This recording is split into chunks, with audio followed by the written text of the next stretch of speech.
second.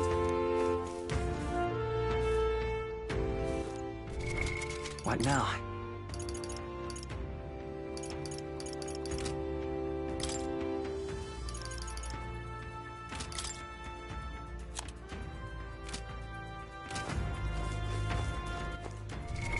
What now?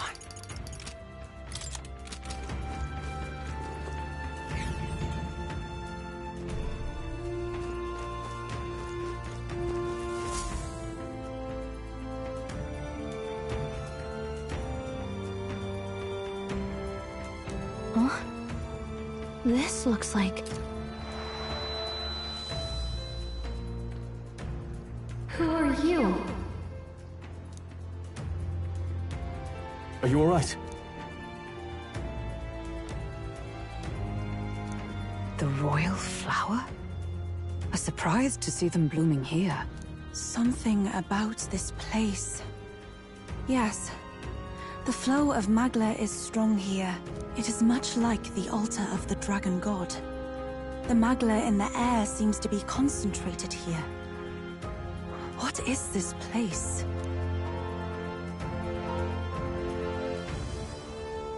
Gallica, something the matter?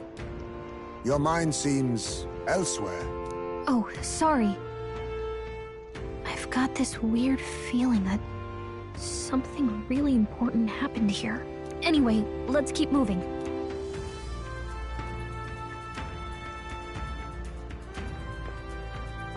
So here you are at last.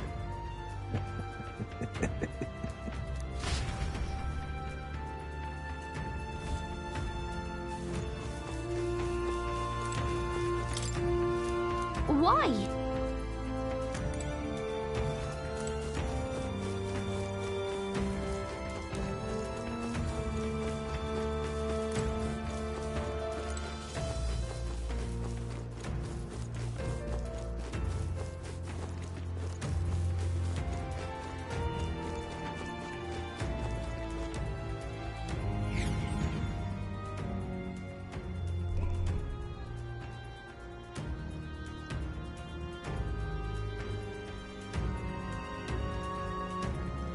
How odd.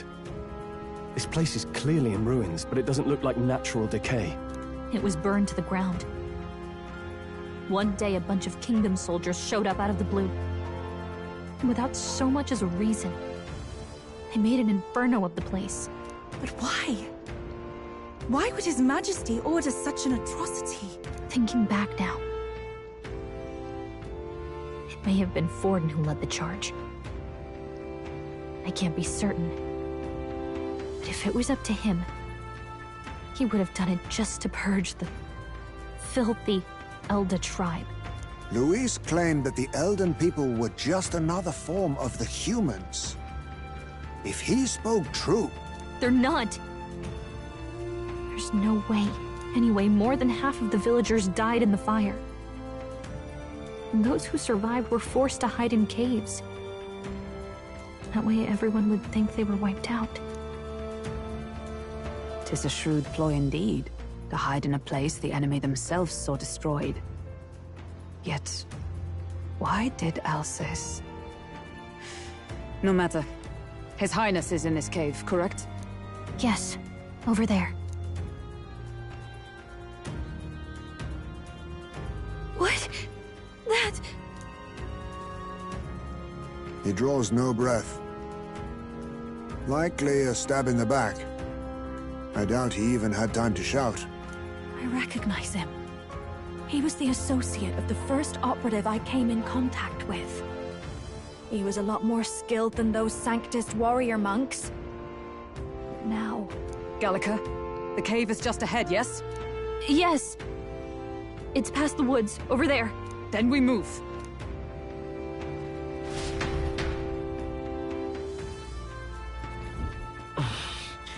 I don't like this.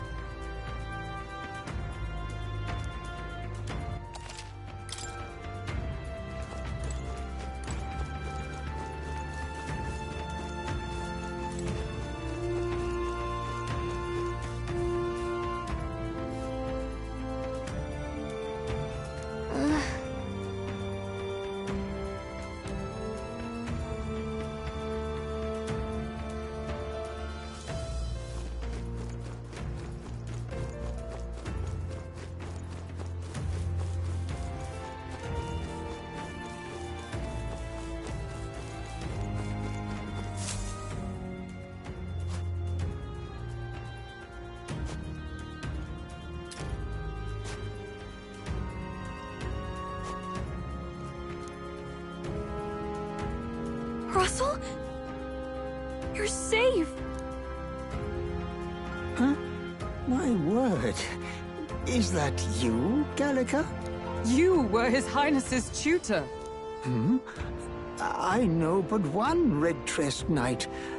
Are you the royal guard? The Lady Hulkenberg? By the heavens. Then... She's been helping us. Everyone here is a trusted ally. They've all fought to save the prince. Alas. Oh, what a tragedy. If this reunion had only been a moment sooner. Russell, where is His Highness? What happened? Is His Highness safe? A few days ago, those detestable cursed thorns finally faded.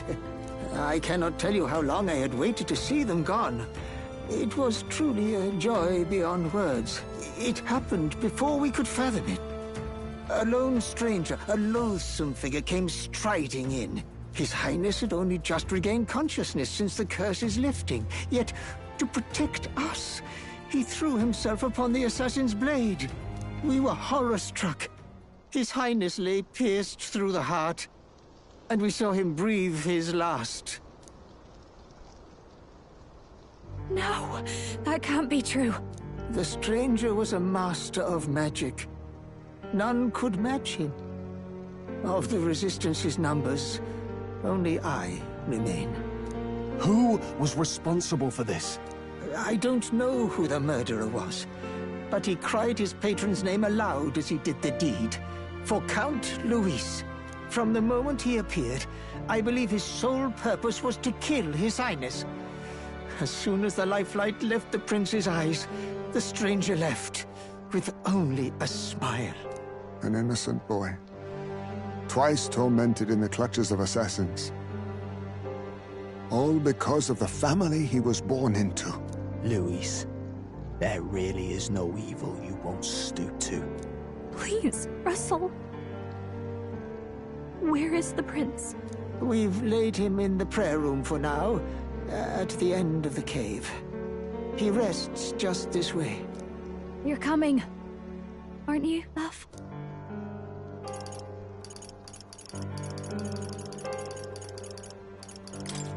I still can't believe it. I know. But we have to see for ourselves. Ah, I'd heard a rumor that there was a boy candidate who claimed to be His Highness. So, that was you? 'Tis just as St. Rilla said. You're no scoundrel. Indeed, you risked life and livelihood to see His Highness restored. Strange. Something in you reminds me of His Highness. Something wrong? No, it's nothing. Well, I will go before you to the prayer room. Once you are ready, you are free to join me.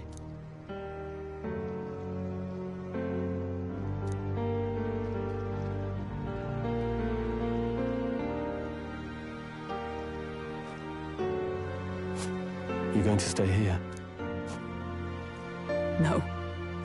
I must bear witness myself. As his knight, I must.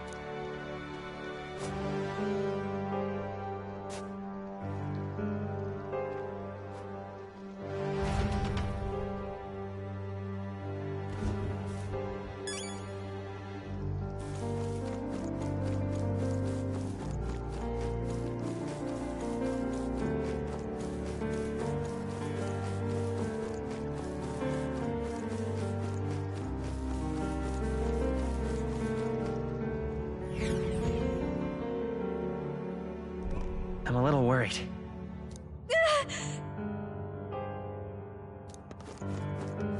It's nearly time.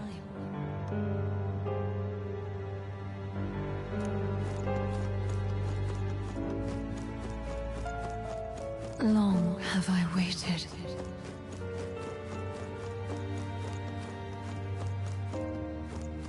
Hey, you!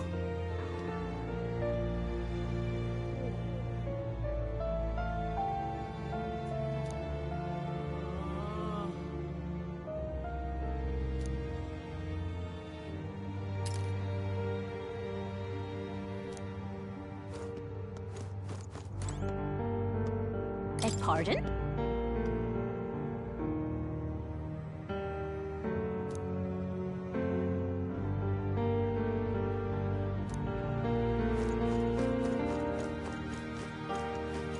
You must hurry.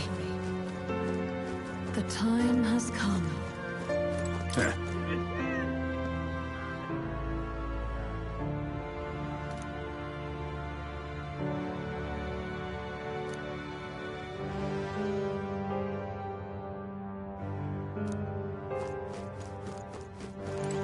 What?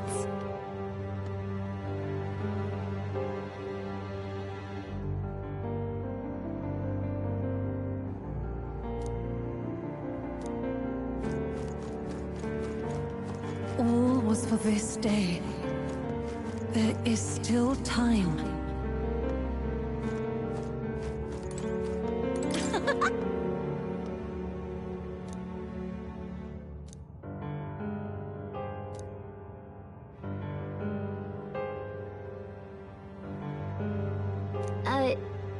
Sure.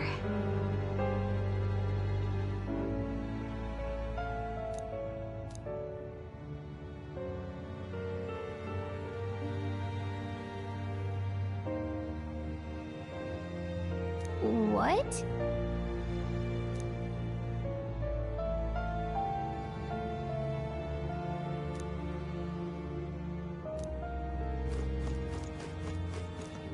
Hello there.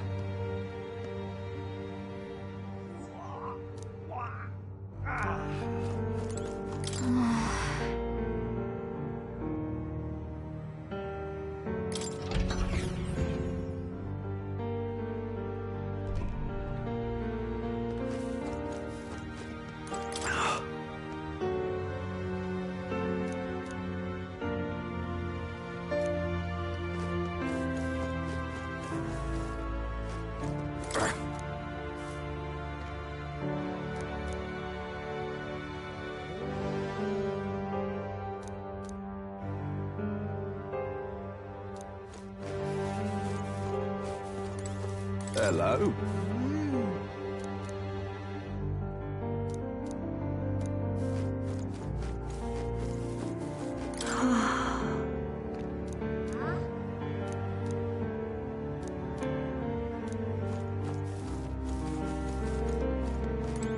Now what am I to do?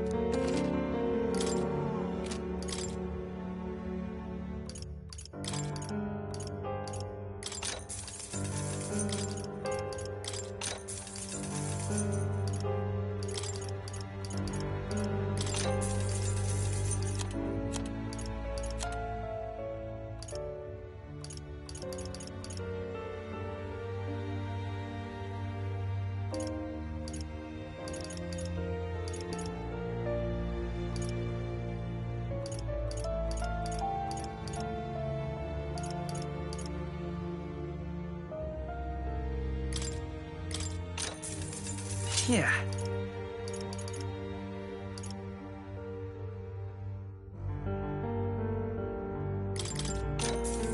Good.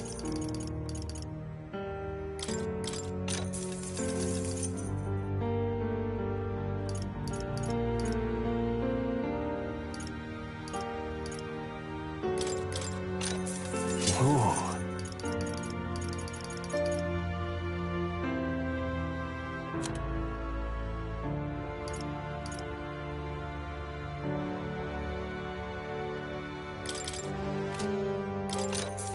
How nice.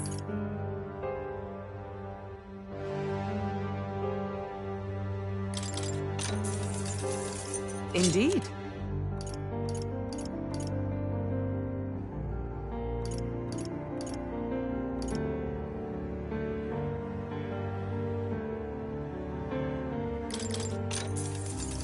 That's fine.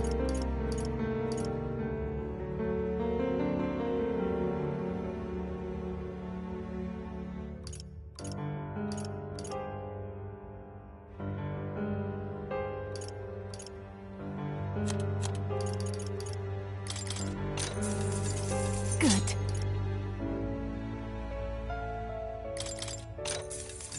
Ooh. What now?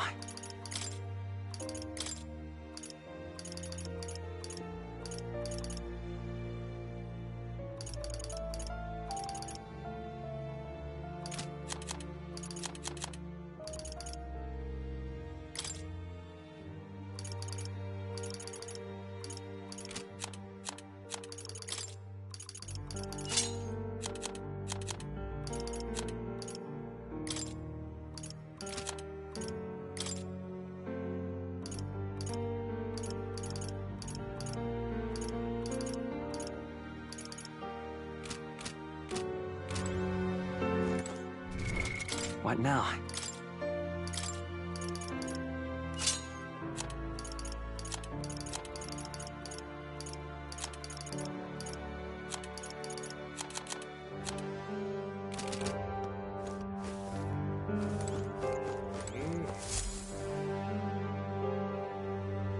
This way.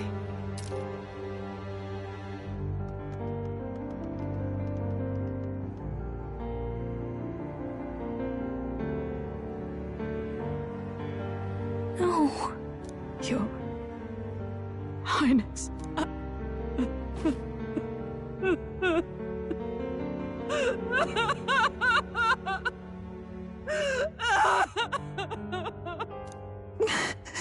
Why?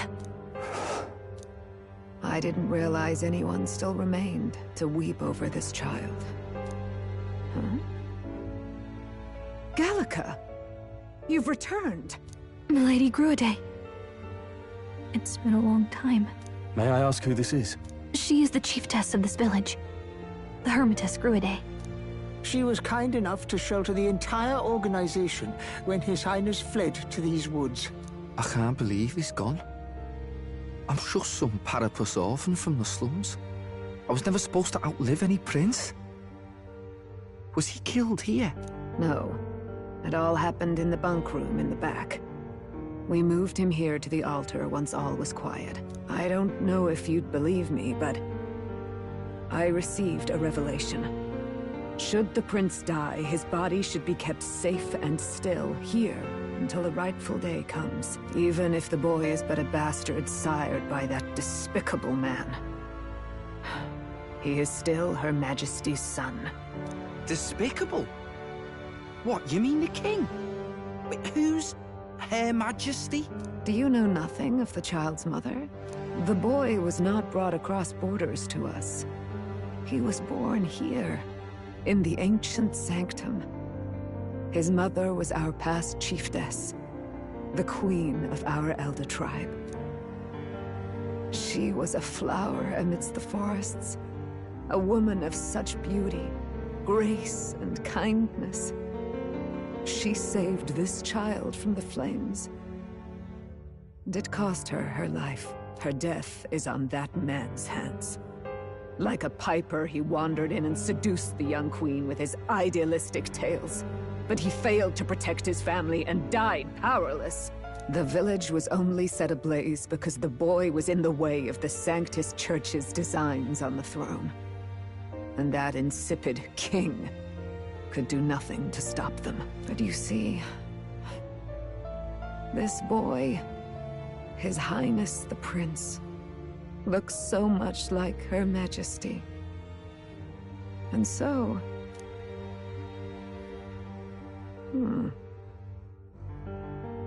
You there, boy. Are you perhaps... No, it can't be. And yet... Is something amiss, Milady Gruide? He is one of Gallica's allies. His loyalty stands with His Highness, and he has risked much in the prince's name. Whoa! What's with the formal introduction? You were the one who gave us our orders in the first place.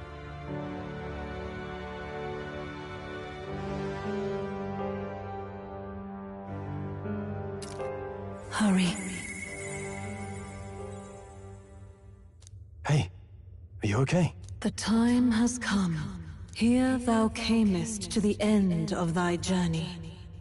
This secret place was home to thee.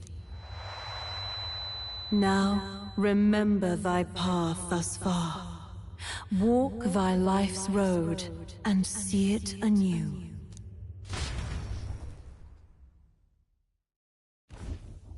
I have been waiting for thee to overcome thy trials. Long have I waited for thy return. Know this, his life is not yet ended. What do you mean?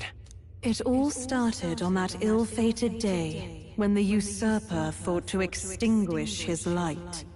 Before he fades away, recount all thou hast seen and felt. All thou hast gained in thy journey's course. Gallica and thee sought to take the head of Luis, but thy efforts came to naught. So, ye moved instead to join a tournament to decide the land's king. In the prince's name. Though thy plan was reckless, thou didst win the trust of the people by the support of peers and subjects alike. Thus, thou didst declare thyself the prince.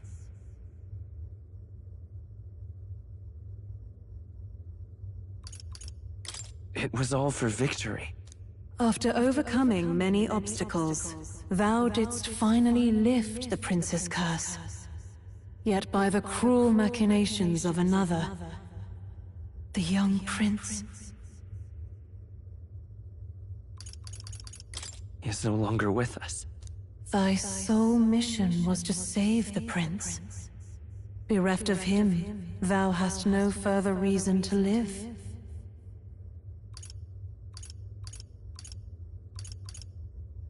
That's not true. If the prince is dead, wert thy efforts all for naught? His will lives on. So thy resolve is yet unbroken. So be it. Thou hast earned the truth. He was consumed by the curse, and was taken by a deep, abiding slumber. Yet his soul remained alive. So from his earthly form, I extracted his soul, that he might travel the land in Odyssey. And thus his stilled sands began to flow once more. Thy journey hast taken thee far, and taught thee much. So now I ask thee, who art thou?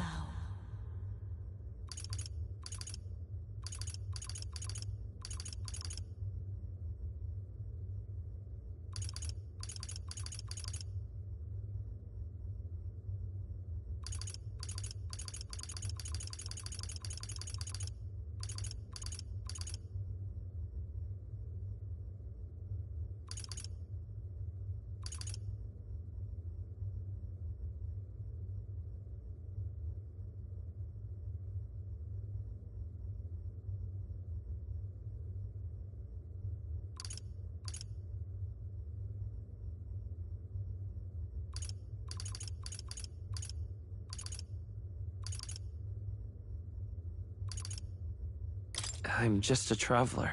Could a mere traveler have borne witness to so many happenings beyond mortal understanding? To name but a few. Thy parents? Memories of thy youth? Hast thou any recollection of where and how thy youngest years were spent? Yes. Thy memories begin the moment thou befriend the prince. Dost thou suspect the reason? I don't have a past. As I said, thou hast nothing. Thou art a being of mine own creation. 'Twas Gallica alone who the Resistance laid their hopes upon all those days past. Thy life had yet to begin. All thou hadst, all that had been bestowed, was a memory. Thy mission to save the prince.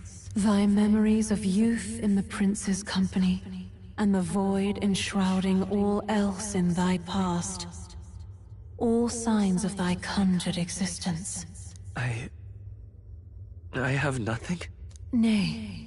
The words of the prince in thy memory are unmistakably of his true heart. The memories gained on thy journey. The friendships made. The trust forged. These true things art thine own. All thy trials, all thy experiences wert to prepare thee for this day. To share the strength thou hast gained with thy other self. Do you mean...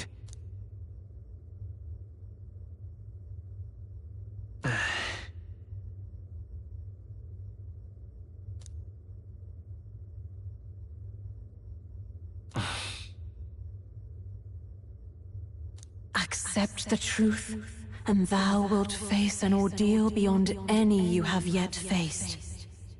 If thy desire is instead for freedom, thou mayest still abandon thy mission and end it here. Is that right? So I bid thee answer my final question. Who art thou in truth?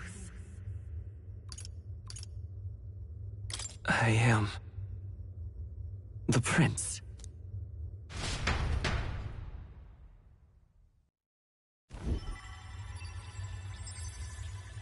What is this?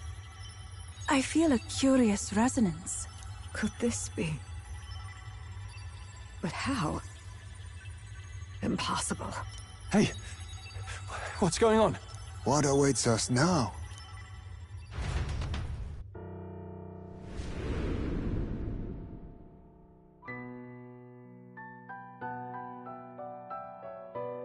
Ah, life is not yet lost. Thou wert born apart from the prince's flesh, born of his desire to change the world.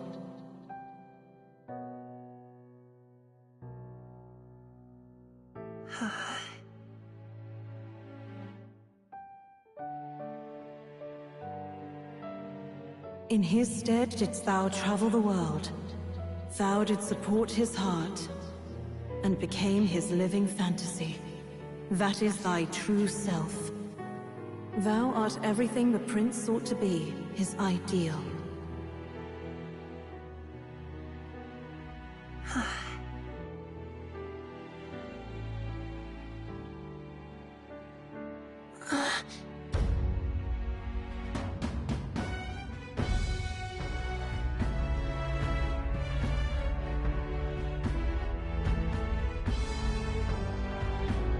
It all began with the novel in thy possession.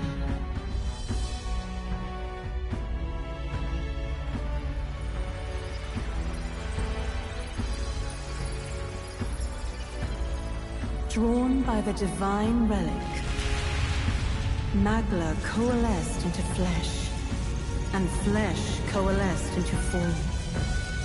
The form of an elder, as I once was.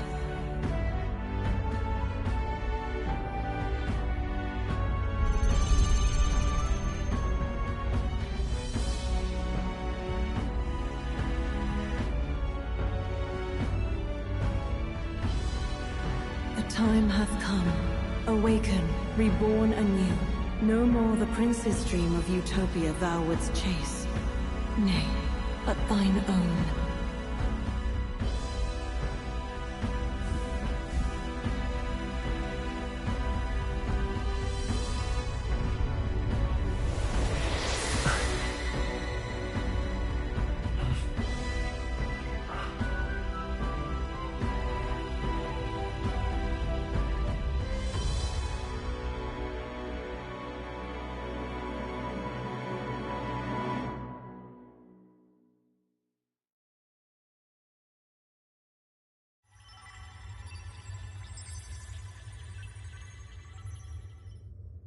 What? What is this? What's happened? Thou hast done well to guide him this far. This voice... I'm sure I've heard it before. Thy mind should now be clearing. Remember now thy true charge. He was never a member of the Resistance. The mission, the departure, was thine alone. And thereafter didst thou encounter him. Who are you? Wait, what am I saying? In those long ago days, he had just been born into this land. Newborn in form, if not in appearance, the boy needed a guide. Thus, I decided his memories would be thine. Thou wouldst share past and purpose, a memory so crafted to suit thee. My journey to the capital would not be made alone, but alongside him. No, that can't be. He was there when we got our orders. I never thought I would have to ask this of you. But there are so few of us left now. There is no one else to turn to. Will you infiltrate the military to deliver a message to our contact there? This is your mission. For all our sakes, you cannot fail. No! But... I was alone? By this choice, he might be saved. By these gentle, necessary lies, we could live to see this day, when our dearest wish is fulfilled. As he traveled alongside thee, he gained both strength and wisdom. It is only by thy efforts that my voice reached him. He has now been saved. And so the journey ends here. Thou hast fulfilled thy mission admirably. What? Wait just a minute. What do you mean, it ends here? From here on, thy path is thy own. Choose thy own future for thyself, and may the fates smile on thy journey.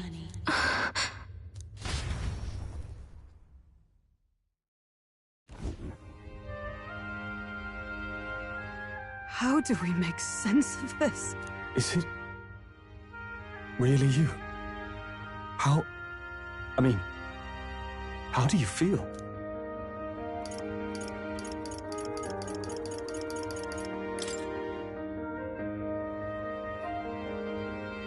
I feel a bit lighter. There seems to be no doubt. He is still himself, but I also sense His Highness within him. Everyone? I need to tell you something. The truth is... So let me get this straight. You're saying it's not a matter of our captain and His Highness joining together, but that the former was... this disembodied entity sprung from the latter? Then, that's why he had no memories? 'Cause he didn't even exist? I see. Finally, I understand the strange feeling I had sensed upon our meeting. What shaped you, so to speak, was the prince's will itself, a part of his consciousness. Yes, the prince's very heart. He was his soul given flesh.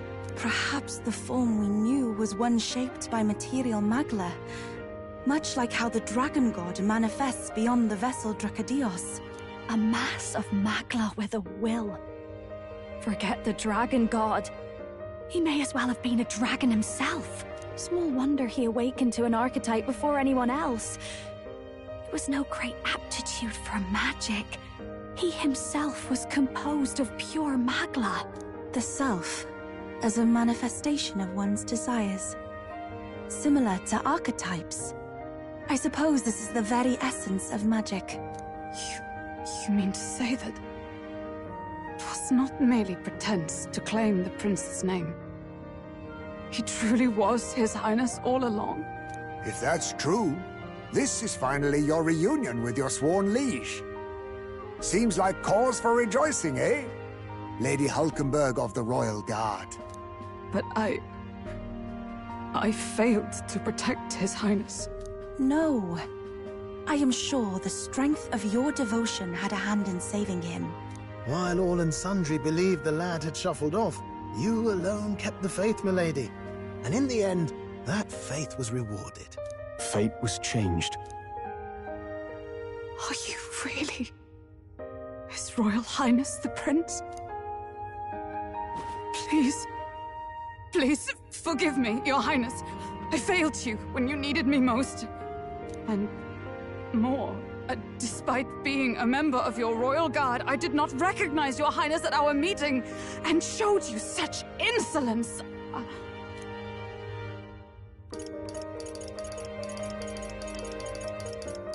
Actually, you've been there for me this whole time. He's right, you know. If we'd not met you, we'd certainly never have made it this far. This time, I will protect you. Even should it cost me my very life. I swear to it. Finally, we've done Grius proud. We've really done it. By the way, what are we supposed to call you now? I mean, how would you prefer to be addressed, my lord?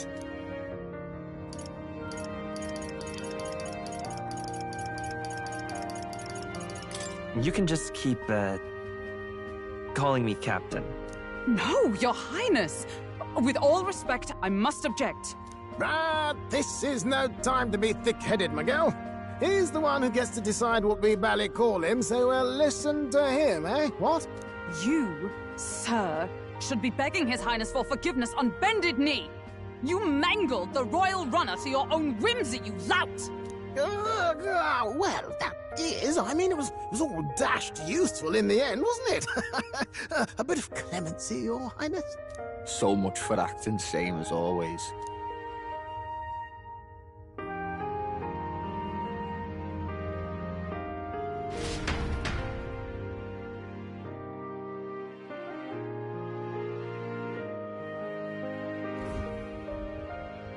It's beyond belief.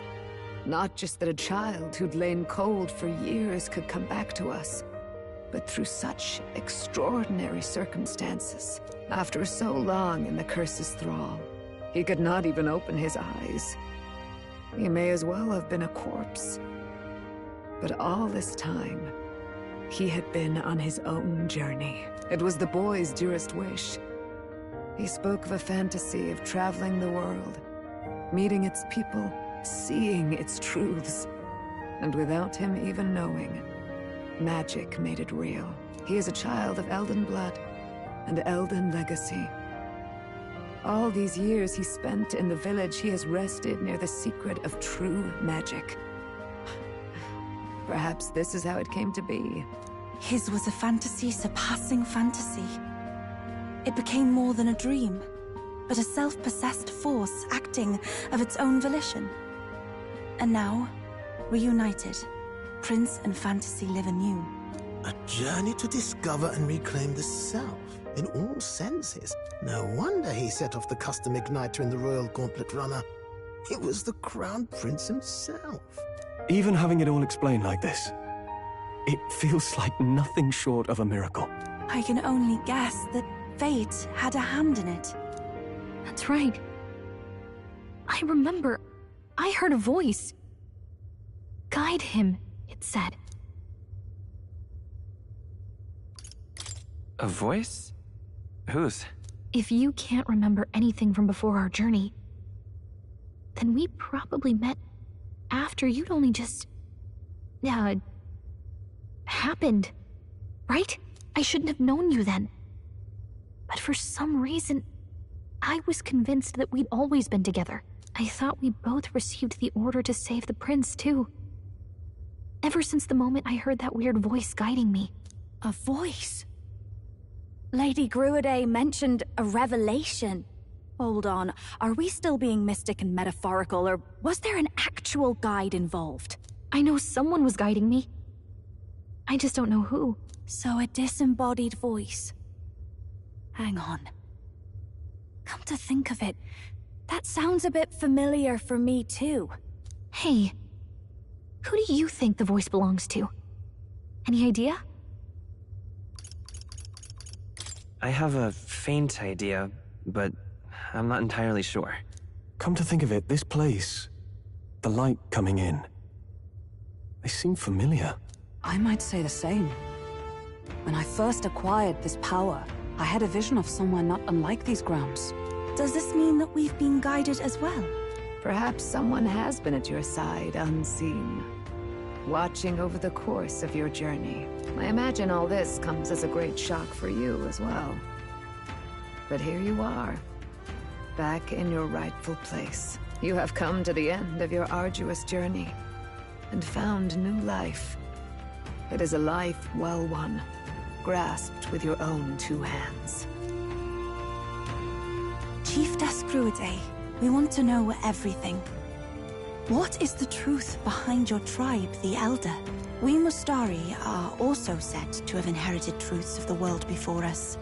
Histories hushed by sanctism. But this village, it is something altogether different. I myself feel a strange familiarity here. A lost haven underground, yet letting of the sky's light. Please, tell us, what is the Elder Tribe? To know what we are, you must first know our history. Come to the altar room past the door. I'll wait for you there.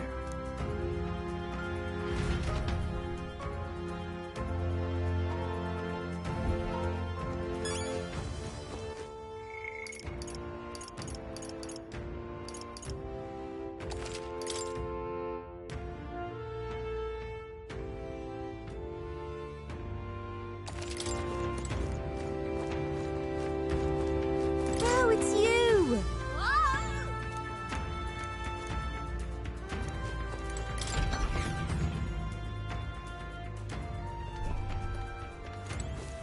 Huh? Wow. What?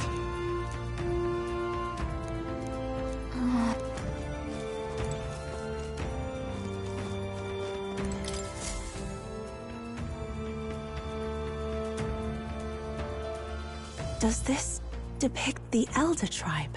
Elda comes from an ancient word, meaning only the Old Ones. It was an alias given by our ancestors to outsiders who visited the village in the distant past. As for our original name, you know it well by now. We were humans. The human tribe. So Luis's words... There is no human tribe. Tribes, as we know them today, did not exist then. We were all one people. Humankind. A world united. But wait. The ruins on Virga Island. There's nothing left of the civilization today. Was it destroyed? Why? How? A war. One that all but destroyed the world past. But its destruction was born of the discovery of Magla. Or as you call it today, magic. Do you wonder what they battled over? Without the divided tribes, what could they have disagreed on? They were racked by division. Over the abstract, undefinable idea of rightness. They tried to destroy something invisible, and destroyed only themselves. And any idea of absolute rightness is born of fear. That fear flooded the world, and gave way to war. And their age of prosperity came to be called the world before. The people we now call tribes were either born of artificial division for the sake of the war effort, or natural adaptation to survive the hellscape after.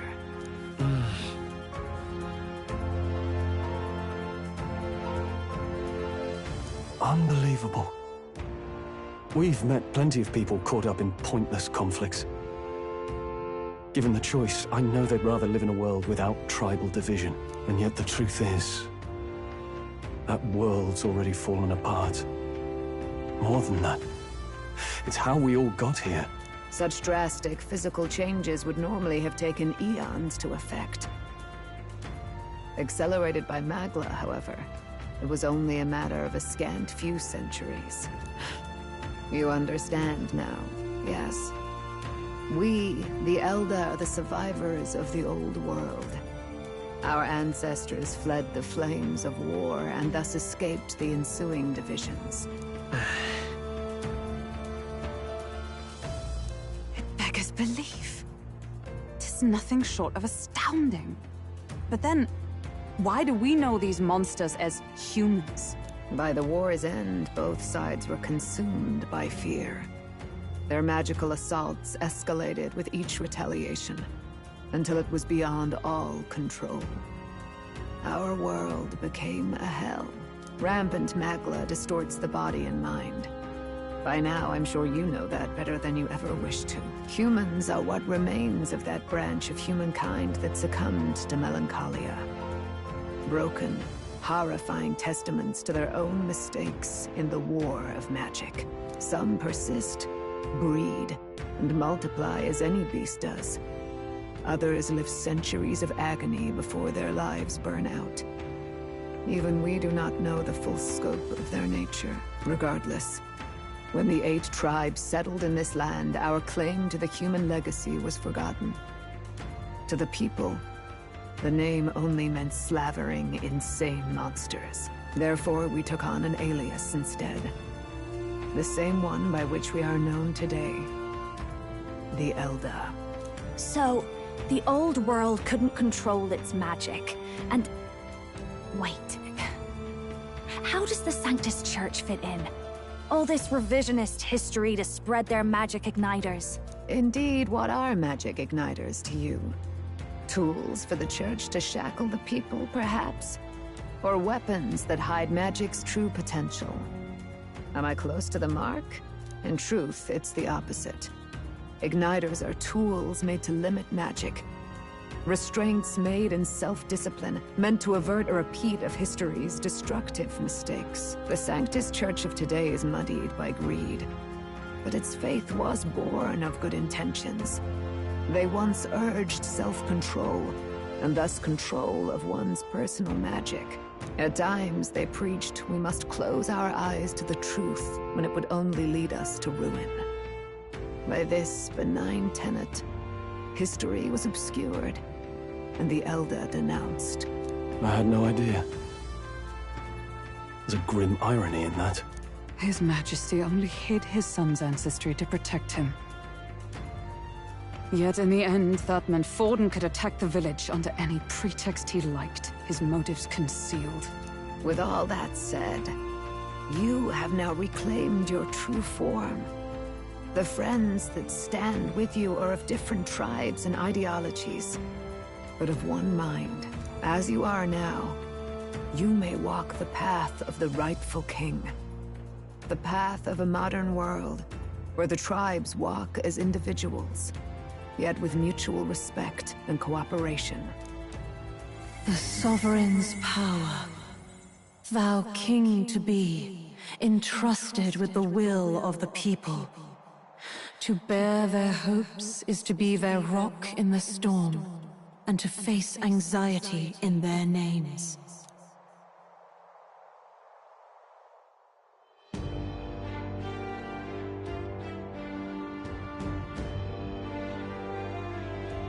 Yet, anxiety itself is not something to blindly reject or desperately cast away.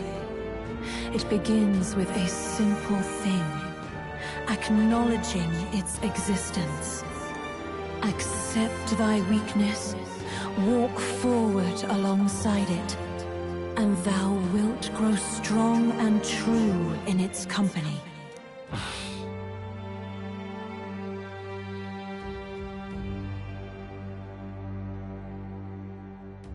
And besides...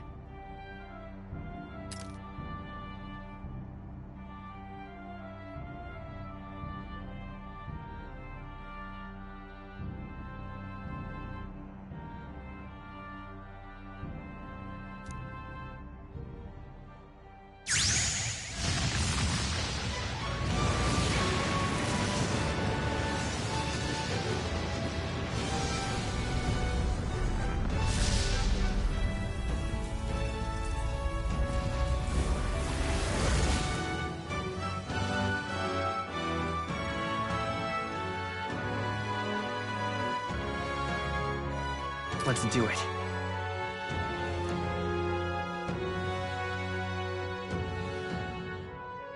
Let's fight. That's it.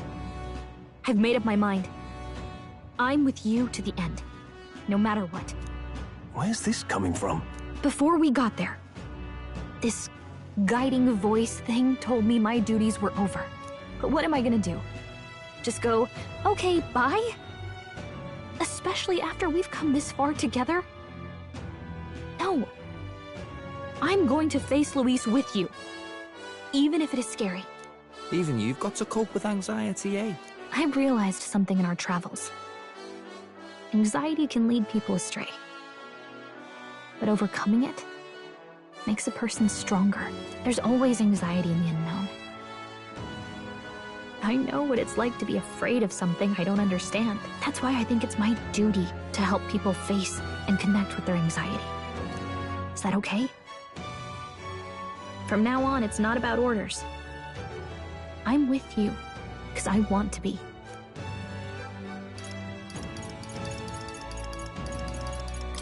Yeah, I want you by my side until the end. Same here. Stick close to me, okay?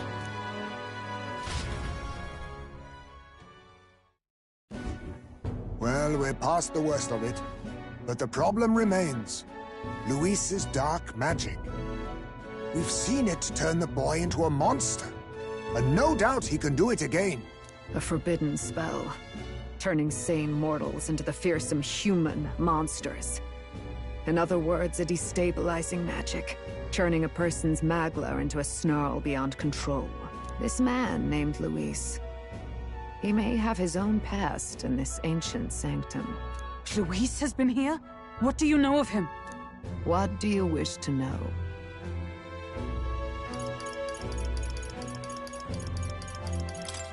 What is this forbidden spell? The essence of magic is in the control of magla. However, just as its chaos may be calmed, it can also be deliberately pushed out of control. That was what you saw. He whipped your innate magic to a frenzy and you were lost to melancholia. Just as the humans of the ancient war once were. In every age, the cause and effect are the same. People learn fear, become slaves to their anxiety, suffer, and thus, the power of magic is born. Pardon me. You mean to say anxiety is the source of all magic? Magla is a substance born of the heart, generated when one feels anxiety or fear. By certain means, it may be kindled into power. That is what we call magic. In this way, it is by virtue of the anxiety in our hearts that we gain the power to overcome it. Magic is a natural process, and anxiety is its invaluable, irreducible fuel. But in turn, those burdened with more anxiety and fear produce more and more magla from their hearts. Without the willpower to face your fear, the magla overflows. Uncontrollable by magic, it can give rise to strange and terrible happenings as it manifests, with the world embroiled in chaos. These outbursts of swollen magic may be happening all across our kingdom. 'Tis the answer to everything. The melancholia crystals, the beasts driven feral.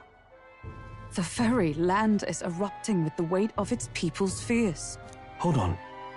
If Luis's art is rooted in bringing out this chaos, then anyone might be next. He said he became a monster because he's elder, but that wasn't the complete story.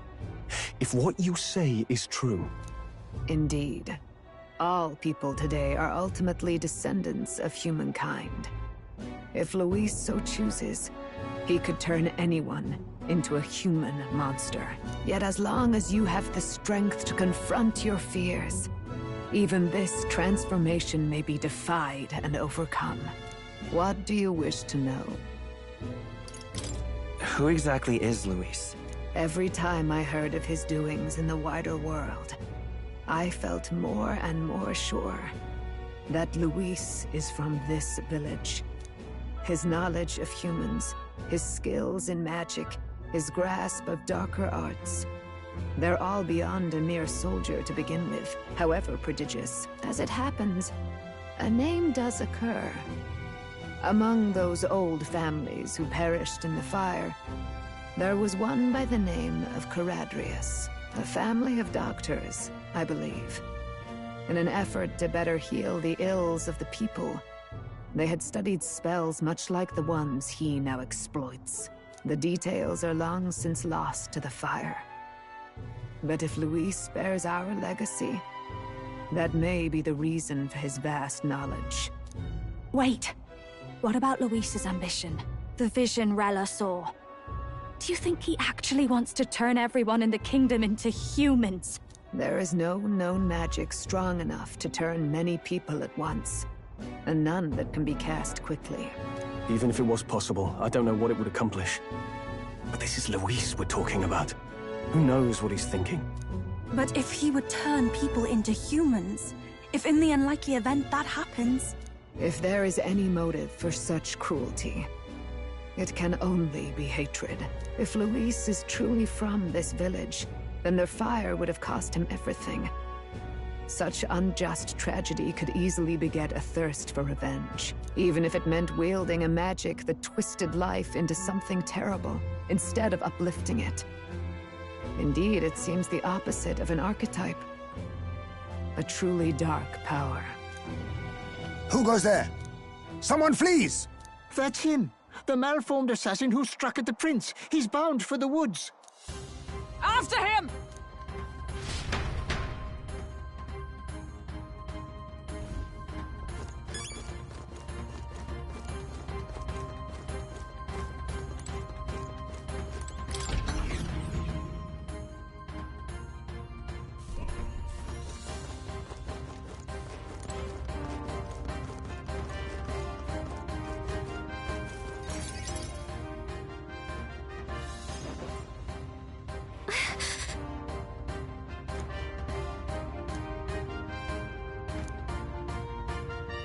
No.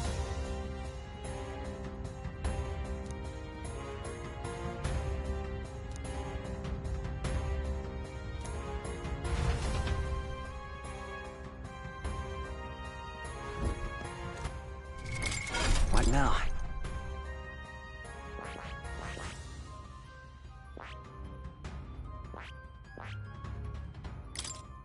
Ultimate power.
found new power.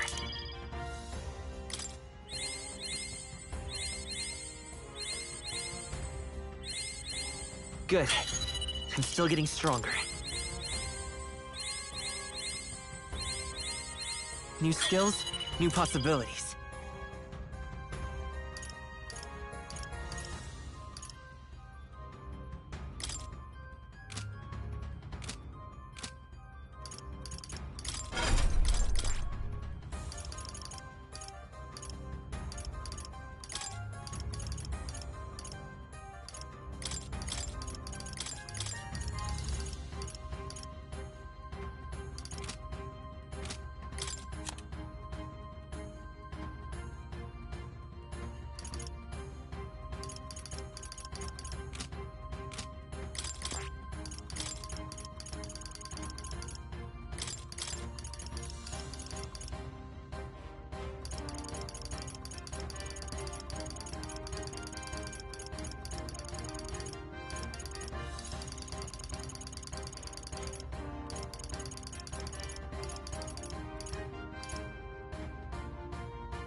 All right.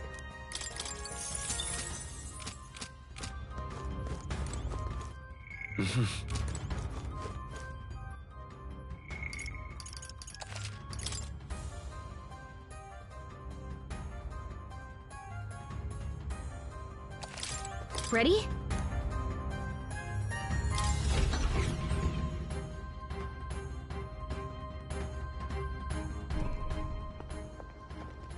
Stop! You! Zorba. So it was you behind the attack? Indeed it was. I killed the prince, though he died all too easily. And the odd thing was, his aura felt awfully similar to yours. So I decided to bide my time a while and listen. And it's a good thing I did. There really is something stranger going on. Who are you? Are you the prince or not? Whatever your answer, I must report back to Lord Luis. Do you have any idea what Luis is really scheming? If he becomes king, everyone in this country is doomed. If that is what Lord Luis so desires, then I shall see it done. It's almost impressive how blind your faith in him is. I suppose it's just easier to follow instead of thinking for himself. He's forgotten anything he really wants.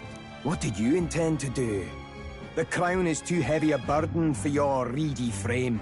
Lord Luis is the true king, who will save the worthy. And you are nothing but a powerless imposter, only fit to be sacrificed. He is no imposter, fiend. His Highness has finally taken his first steps on the road to victory. Here, at his journey's end, after enduring these countless hardships, he has become a true successor, a true ruler. Because he knows the people's suffering firsthand. Well, imposter or not, it's all the same if he's a corpse. And so I shall return the prince and his dying legacy to the underworld, where they belong. Bastard! I wondered why you ran away, but it was all to lure us straight to this monstrosity. Keep your guard up. The Melancholia is fueling his magic power. We've come too far to be stopped by something like him. Let's put our power on full display.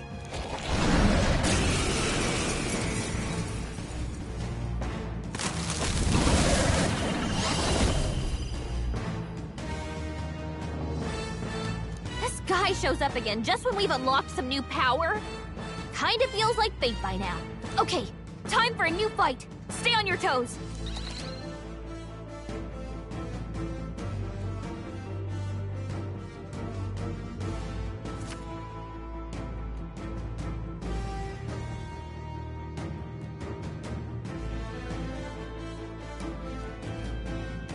Alright, let's take it down and then get after Zorba! Hold on. Looks like we can't brute force through this one. Prince!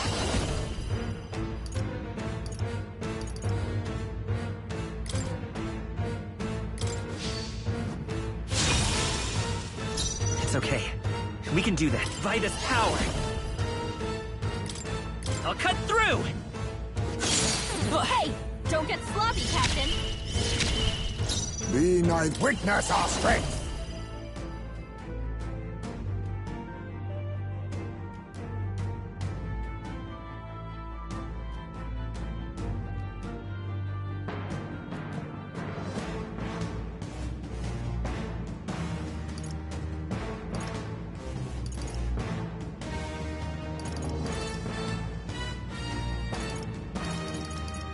I must... Ninja! I'll take this. I'll be taking that. Why, hello there, treasure.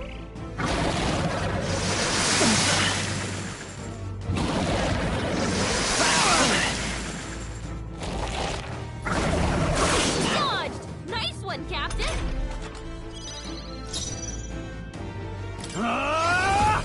Perhaps not. Samurai!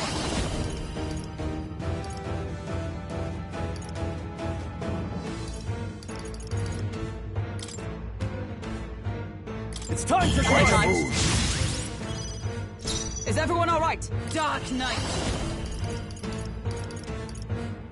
Not this one. I retreat for now. Leave it to me.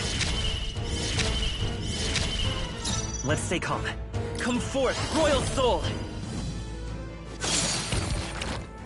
It's okay. Prince!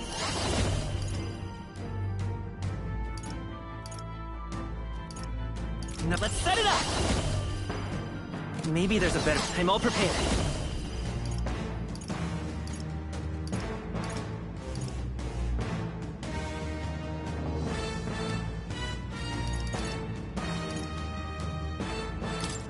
Give it all you've got!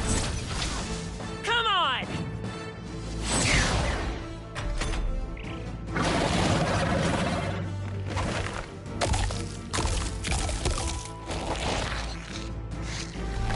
I'm healed! We've got to do something about those apples!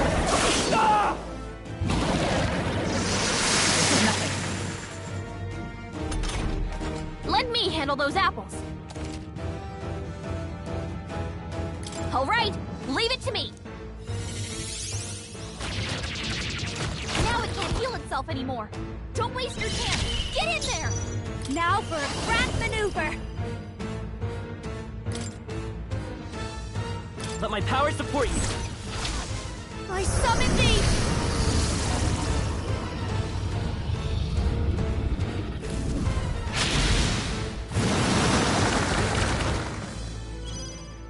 I shall fight as the noble I am. Samurai! The power of lightning! This is doing nothing! Nullified?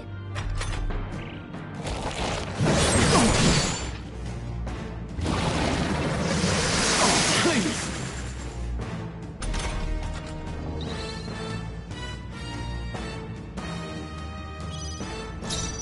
Oh, power of heroes! Everyone! Let's stay calm. Forward! Let's go! Is there another... Let's set it up! We'll team up! No holding back!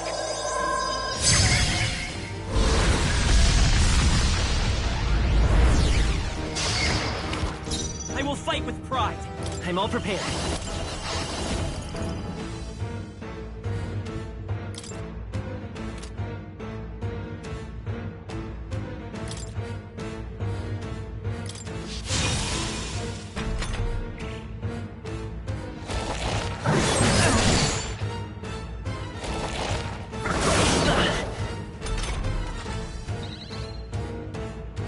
Come on, follow me. Behold this power.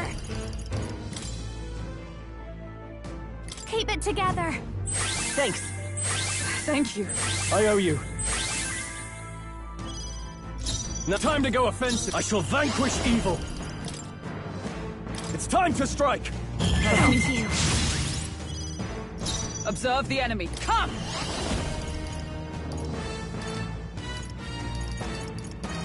Not now. Dark Knight! Cast forth! Worthy foe after all. Behold.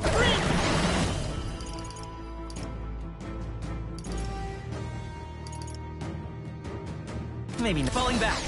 Prince! Light!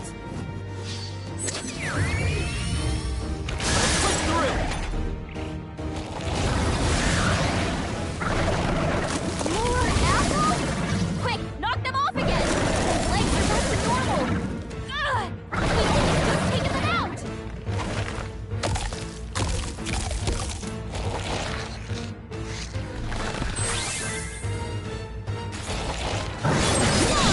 Nice one, Captain! Personal space! Summoner! Here's your cue!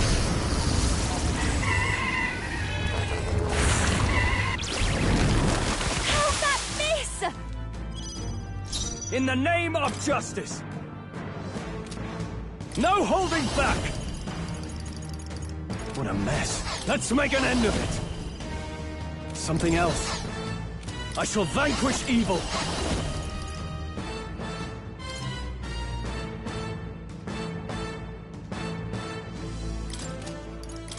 You can do this!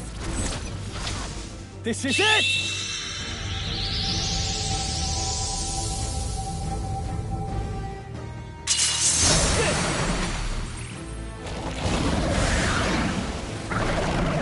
More apples? Quick, knock them off again! Regenerate the headwind! Here comes another round of wind attacks! His legs are back to normal! Ugh! He'd only just taken them out!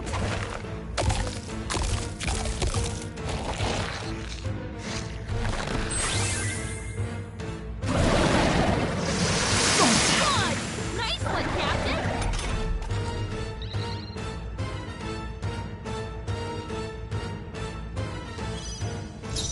Let justice prevail! Oh, bolts of light still standing, I see. Charging in. Let's set it up! All right, let's go! Let's do this!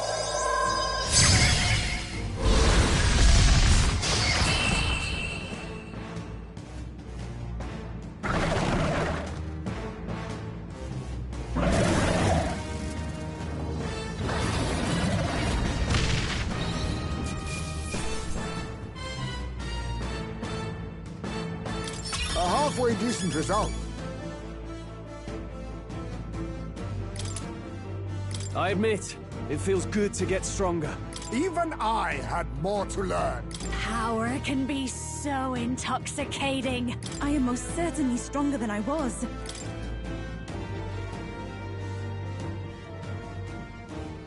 The bastard got away!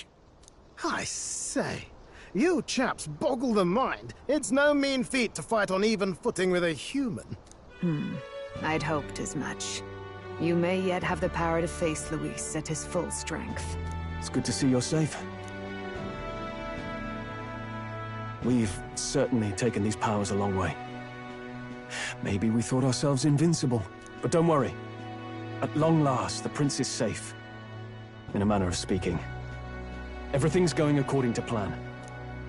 Still, what's our next move? The people think you a monster. We'll not find any public backing like this. Alces once said that His Highness the Prince was a soul born into adversity. He is royalty and elder both, heir to the legacies of heaven and earth. He is water and fire in condemned conflux.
When the day comes that His Highness may be revered as the good ruler he can be, then the world will truly be free of prejudice. And that, he said, is why we fight. In his own words, huh? We have to fight for what he believed in. All the more reason we can't turn from this. Right.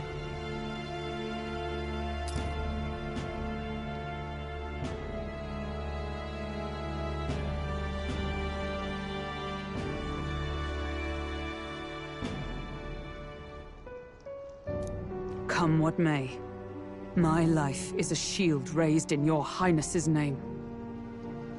Are you prepared to fight Luis to the bitter end?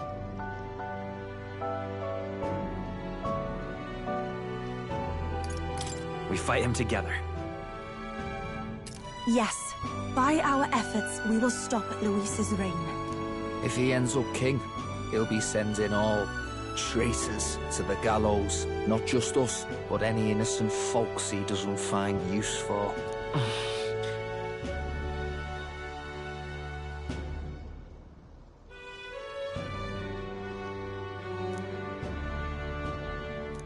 Look, I'm never giving up hope either, okay? All we have to do is beat him, right?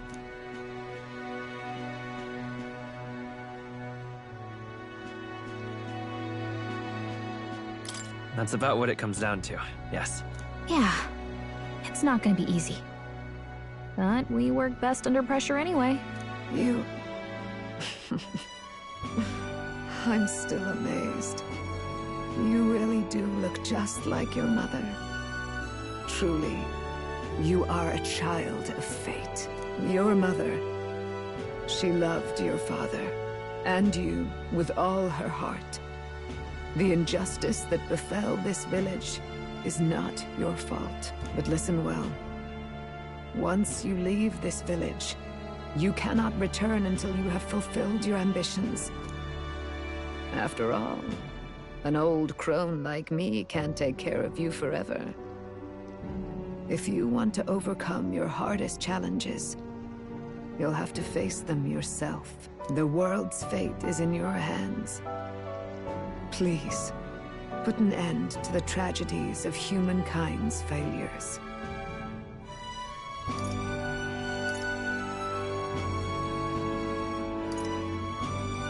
Thank you. And for everything. Our final battle lies ahead. We cannot lose. Yet, before all else, His Highness has only just awoken. Let us rest in the Gauntlet Runner for today, and advance to the royal capital tomorrow.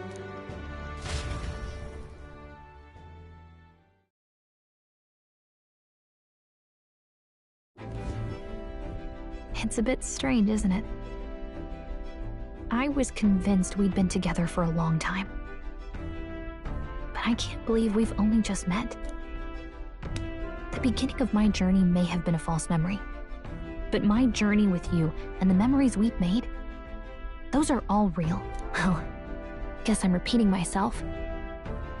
But I'm glad we're working together. Likewise, I'm glad to be your ally. Yep. Though, I guess our toughest challenge is next. The mystical fairy. Your tempered bond has become a fire-forged trust. By the grace of her newfound powers, work together to give truth to our hopes and fulfill thy destiny. We've got the path to tomorrow in front of us, and I'm gonna lead the way.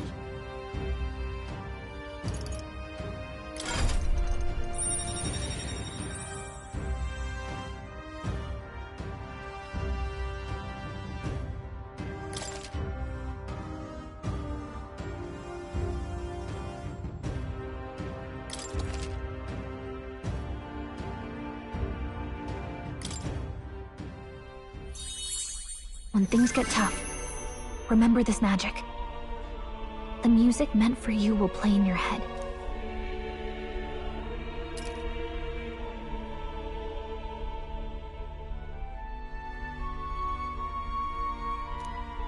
By the way, The chiefess told me something about your novel.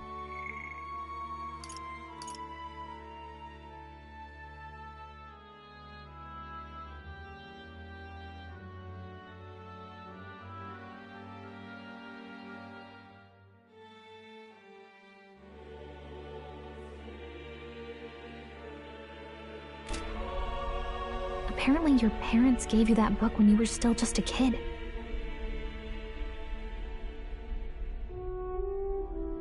I wonder what your parents wanted you to get from reading it.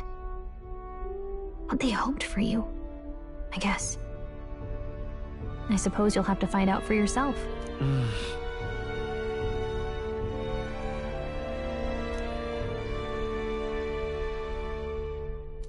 The part we're reading today is the last chapter.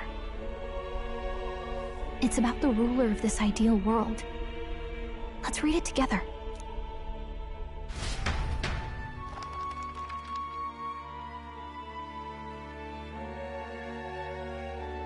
The last chapter is about the ruler of a utopia. The one who governs this utopia must have an unwavering will. To maintain justice in this world, there are innumerable obstacles to overcome. Yet, as long as one lives by their ideals, those who support them are sure to follow. A utopia is not the creation of a single mind or a single power. It is a world shaped by all its people. The last part sounds a little more metaphorical. There's a little more.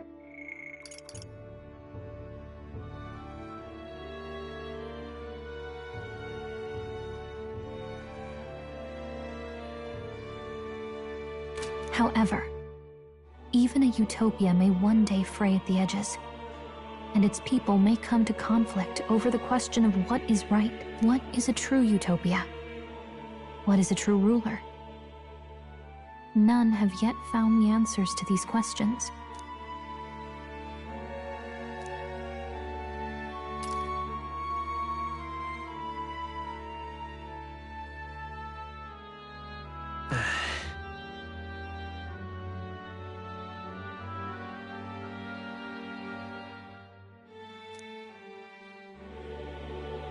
So even the author of this book struggled with these questions. And if you become king, you'll have plenty of tough questions and struggles to face yourself. Lady Gruaday mentioned the king was a real idealist when he first arrived at the village. But little by little,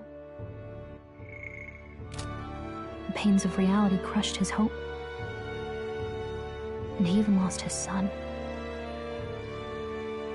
In the end, his will was broken. He didn't lift a finger to stop the church's rise to power. With that in mind, I can honestly see why people would be drawn to Luis.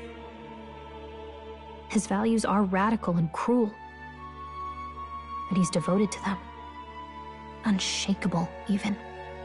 But we can't lose either. For the sake of everyone who has believed in us along the way.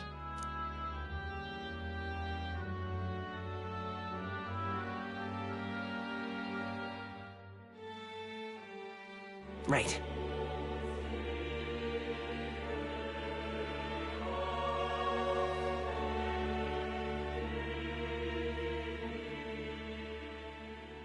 You've got the power to change the world. And the one who gave it to you was, well, yourself. And that's what I'm going to help you with. That's my mission. My real mission. And I'm going to see it through.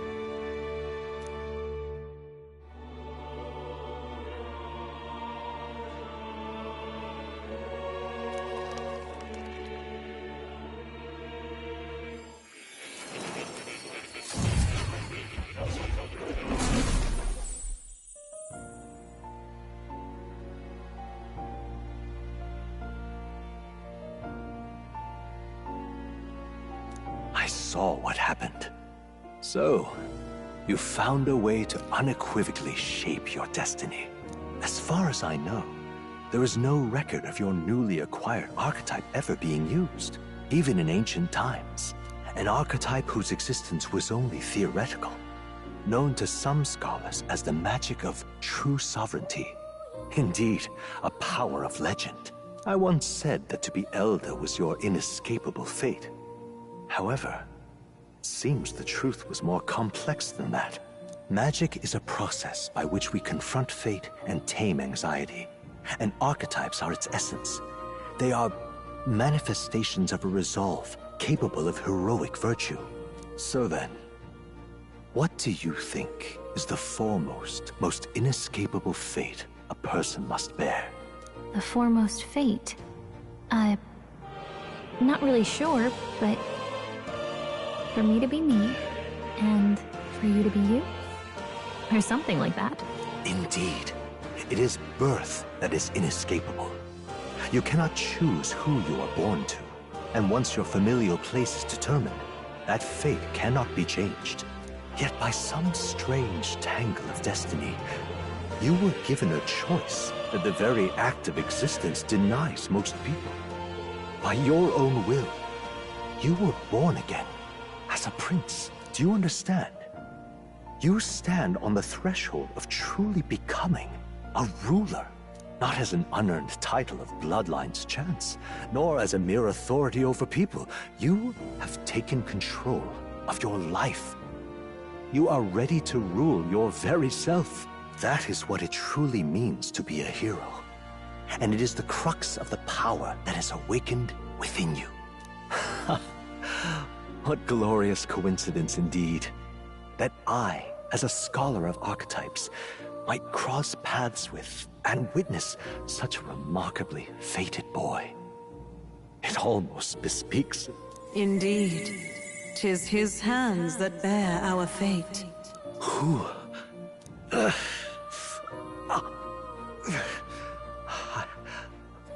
I remember. I know that I know this voice. Had I forgotten it all this time? Yes. I swear I've heard it before.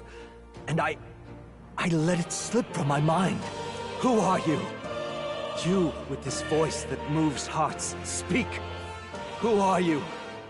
Why have you awakened this boy to his power? If it is answers you seek, then go and claim them. Are you? Could you be? As for you, I bid thee awaken. Move onward to thy final ordeal. Take thy place at the final proving of the Ascension of Kings.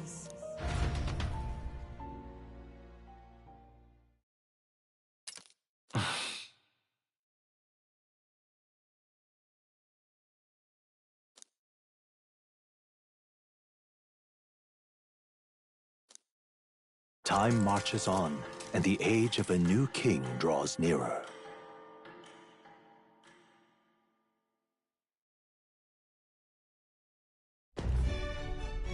Okay, all our preparations are just about set.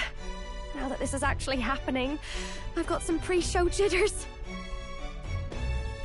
All this royalty? It always felt they lived in a different world to the likes of me. Never figured I'd be walking alongside one myself. 'Tis proof that bloodline decides nothing. We are one people living in a shared world. Looks like this is gonna be our last mission. Any final words you want to say?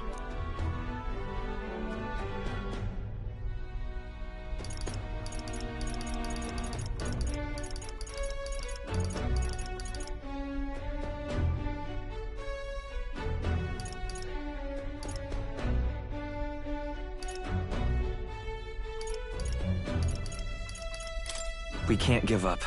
Stand strong to the end. Of course. No way we're losing here.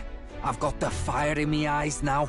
About the new stuff you've felt and learned since becoming the prince. Can I ask you one more thing? Why is it that you want to be king? It's not about honor or power, is it?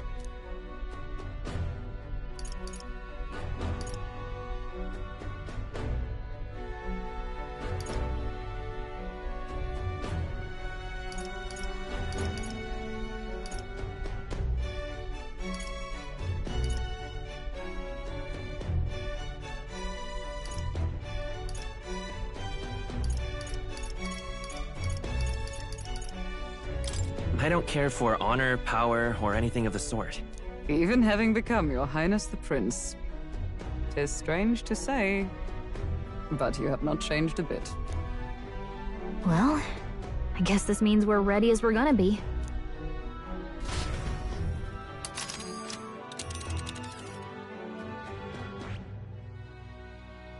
Let's... come... Let's move! You see?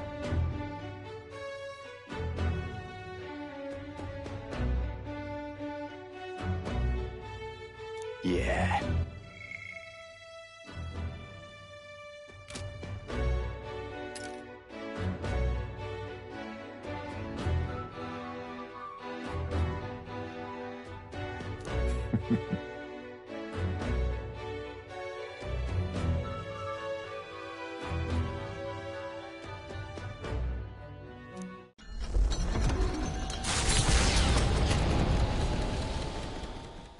After having made so many sacrifices, the group has gained new powers and ascertained new truths. Their arch-enemy, Luis, already has one hand on the throne. Even so, they march ever forward, spirits rekindled by battle. They head to Grand Trad, for the fight is far from over. That Elden boy is nowhere to be found. I suppose it's only a matter of time until Luis takes the throne. Speaking of which, I don't see the general. The voice of the pro-Luis faction became too overwhelming. He was ultimately forced out of his position. Why is this happening? Even if the Sanctus Church's favor has collapsed, why is it that Luis alone is reaping the benefits?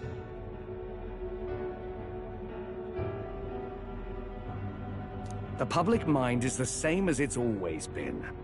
It's too difficult to find answers in themselves, so they follow those who provide. We've certainly relied on that ourselves. It's always easier to follow than to have to make all the risks yourself. Now that we are out of ideas, what can we do? Can you imagine Luis on the throne? Can you imagine what he'd do with us? We'd be the first on the chopping block. Do we hide? Run? Our ships are in port. Is this really the time for idle chit-chat? Who are you? Just a passing wastrel. Thought I'd drop in for a word since I was in the area. You might have one way to survive.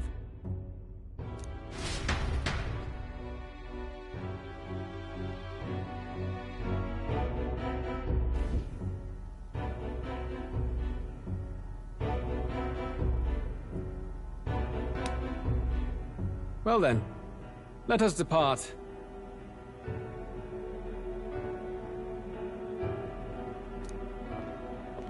Lord Luis, your pardon. We've encountered an unexpected snag. I killed the prince in the Elden village. I confirmed his death, yet it appears the boy candidate has merged with his corpse. It seems the prince is now resurrected. Resurrected? Yes, and what's more, the boy candidate was the actual prince after all. Something about his soul having traveled independently, and then returning to his corporeal body. I see. So his ideal form was spun from Magla.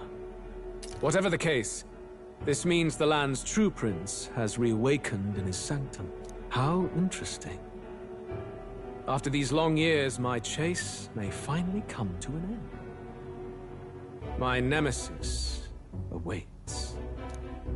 Lord Luis, what is it about that bastard that fascinates you? Yeah, I won't let it end like this. I have to do better. I need more power. I will show Lord Luis I am worthy of his gaze. We'll soon be arriving above the royal capital. Excellent. As planned, increase altitude and enter the royal palace in the sky. Are you certain?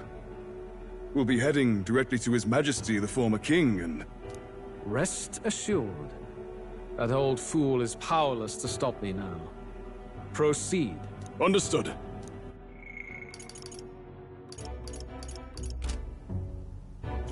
Let the final banquet begin.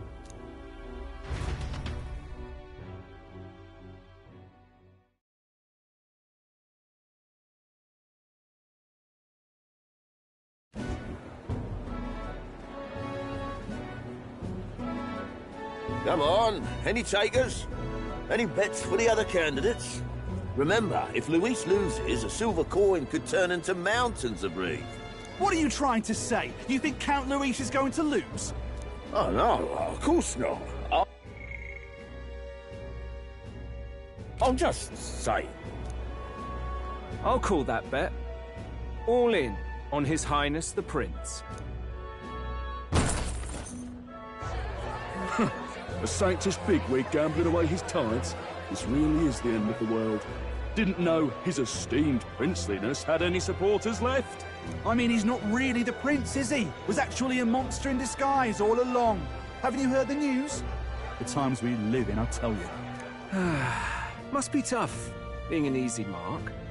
It didn't take much for you to buy everything Luis was selling about the prince. The fireworks went off the moment he said, "Behold."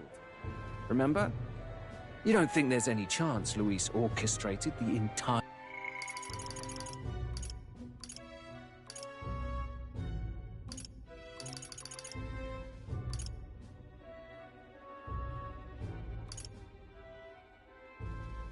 thing? Oi, churchman! You saying Count Luis lied to us? You think he cast some big illusion? An illusion, eh? What if I said it's a power more dangerous than that? Always struck me as odd. We all know Luis, the mighty human slayer, but how does he keep finding the things one after another? Seems a bit convenient, if you ask me. Like he knows in advance where these monsters will appear to cause havoc. Easy to nitpick and gripe about him, isn't it, churchman? Maybe someone needs to shut you up. All right. Let's keep things civil, eh? No sense becoming a monster yourself. Oi! What's all this fuss about? Damn it!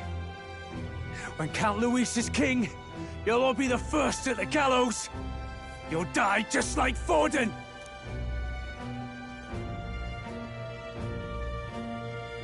Well, they're probably just as anxious as the rest of us. All that yelling and thrashing helps fight it off. Humans have been sighted near the capital, after all. It's more than that. Pockets of society have resented the upper class for ages now, but this might be the spark that lights the kindling. Luis's respect for power is certainly cruel, but it's fair to an extent. Those of us pushing the status quo have always struggled to understand the appeal. Even then, everyone's on edge. They'll jump at any excuse to argue and snarl at each other. Never seen it this bad. Not normal, I say. Blind fanaticism and doom go hand in hand. If we don't find some common ground soon, it'll collapse beneath us. Luis left saying that he'd be waiting at the royal capital. Only one place he could be. All eyes are on his Skyrunner as it rises to the flying palace. What are we about to see?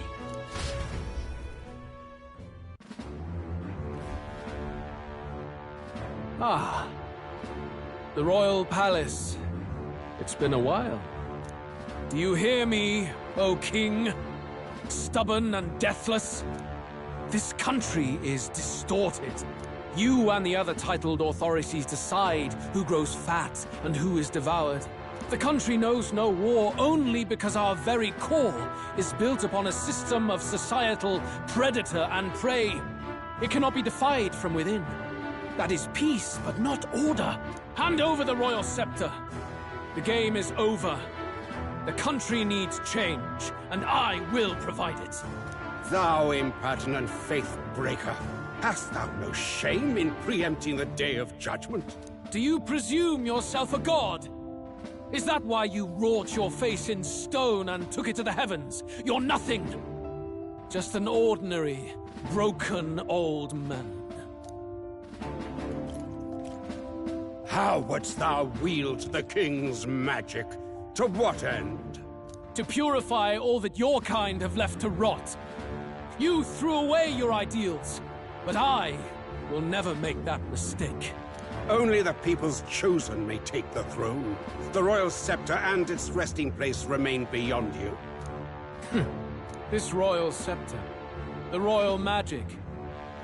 Did you think that only generations of kings were aware of their secrets? Why someone can manipulate world-changing power by use of only a single scepter? Why only those supported by the people can use it? Listen well, O king. The truth behind the royal magic. Huh. So it's true. The country truly is putrid with sin.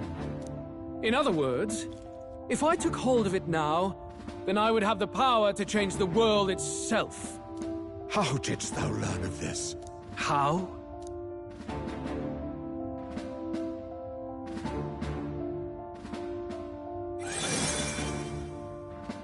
Thou wert elder. You were not always blind to this country's rot. When you visited our sanctum, I saw and knew the passion in your heart. And yet, what happened to our village? What happened to this country?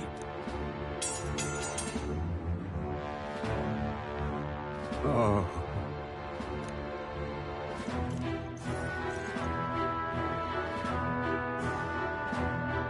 You cannot stop me any longer. Nor can anyone else. Save one lone possibility.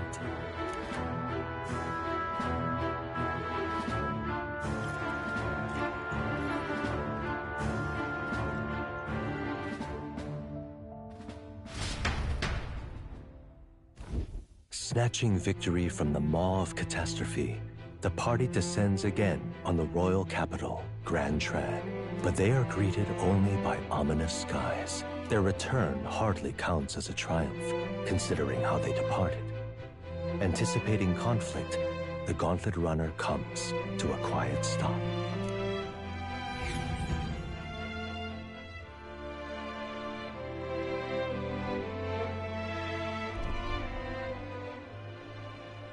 What the hell's wrong with the sky?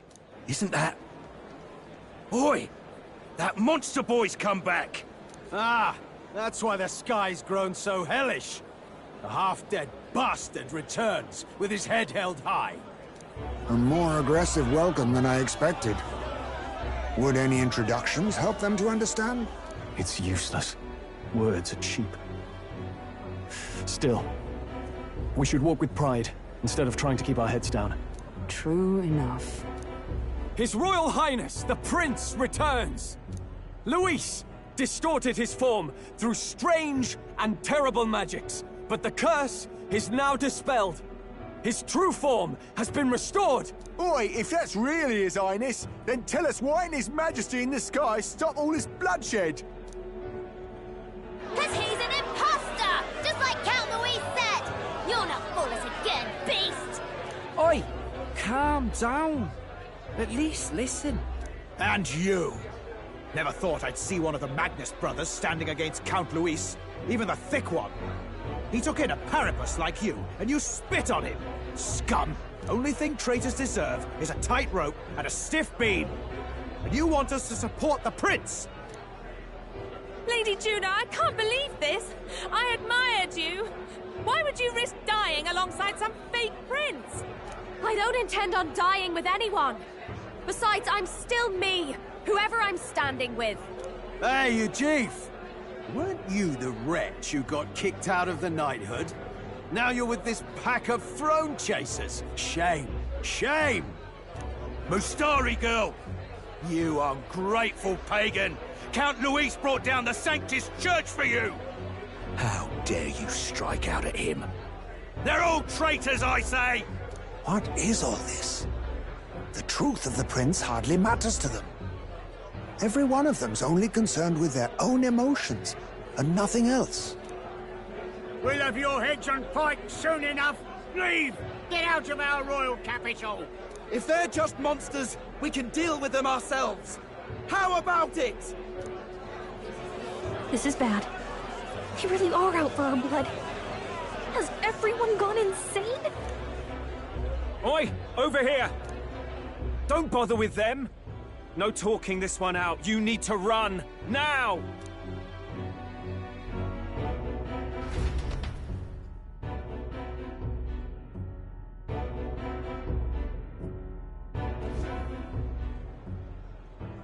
We weren't away from the city that long. What happened? Why are all the people so bloodthirsty now? The prince turning into a monster before their eyes still lingers in their minds.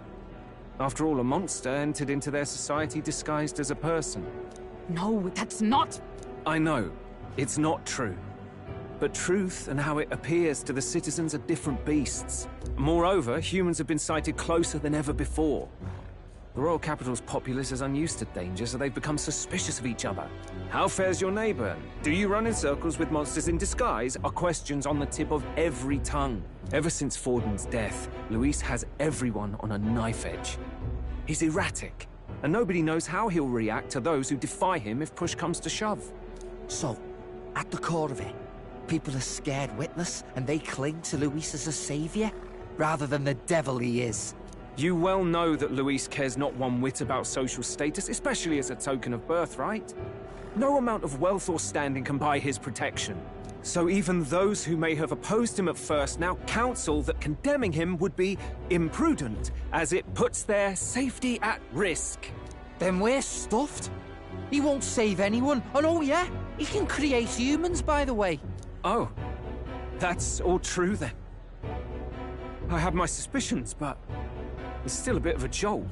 This all said, in my humble opinion, what we're seeing in the people now has been in the works for some time. Now, has the tournament for the throne truly ever been a fair contest? The Sanctus Church bent it to its whim, and I abetted that. To my shame. Before I met you people, I didn't have much to me but anger and quips.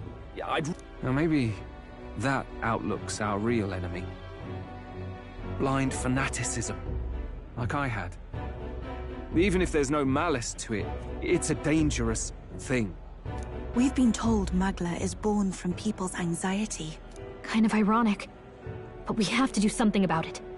If we don't, they'll never listen. We'll only ever be seen as an enemy. I had the inn prepared. They won't let anyone in but you lot. Let's head there for now, shall we?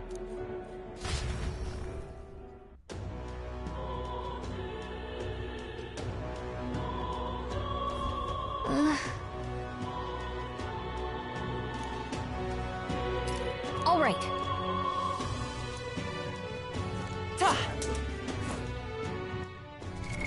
What now?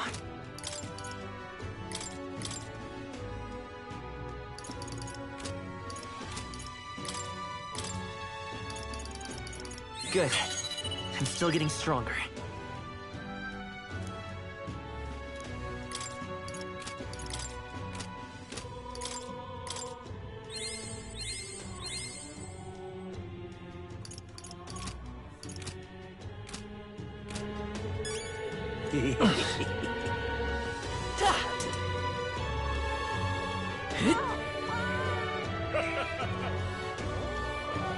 Luis is the only one left, isn't he?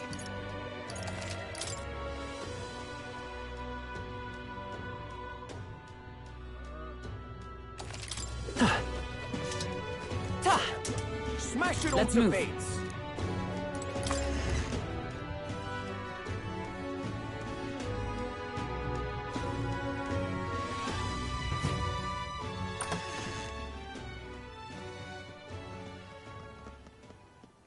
Everyone, I'm glad you made it back in one piece. Since you left, Luisa's following has only grown. Have you changed? You're still the same person, aren't you? 'Tis quite a story, but it deserves explaining. I only hope you can believe us.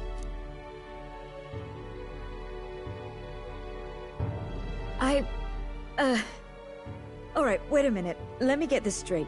I had thought all this business with declaring yourself the prince was a well-meaning bluff.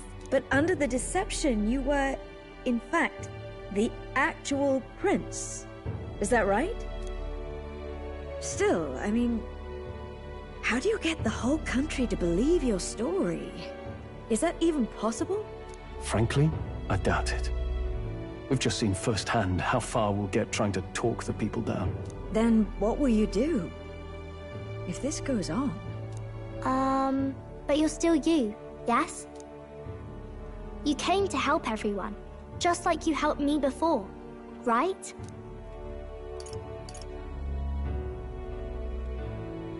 Yes, that's right.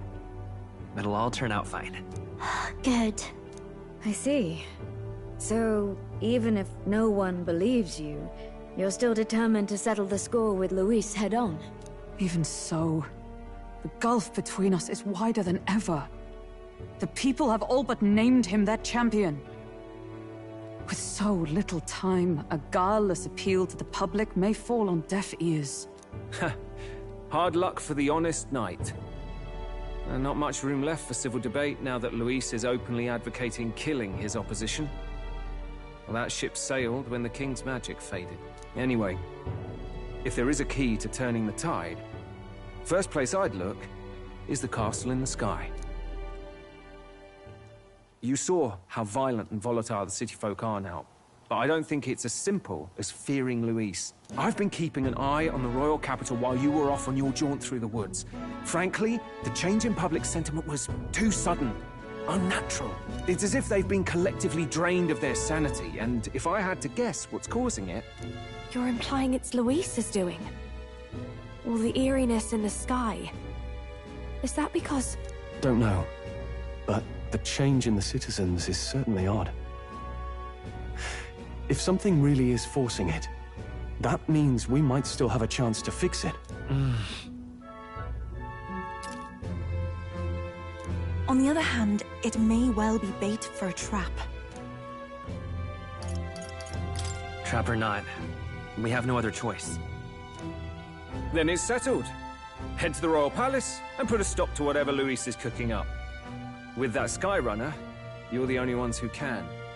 And we'll fight in the ways we can too. We'll make sure the whole kingdom hears that the real prince is back. Indeed. If you can make things better, you might just inspire everyone to remember their own hopes and dreams. Maria's been terribly patient, waiting for you and believing in you. It'd be nice to see her smile again. Right.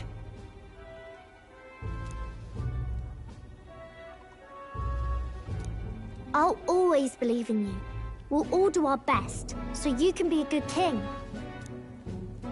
Indeed. If we win, I suppose you really will be king. We're counting on you, O king. 'Tis too late today for a grand charge, I fear. Let us take a night's rest, and on the morrow, we make for the castle.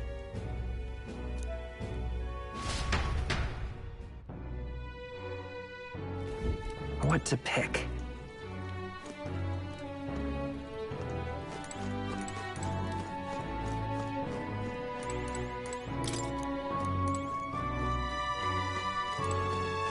You...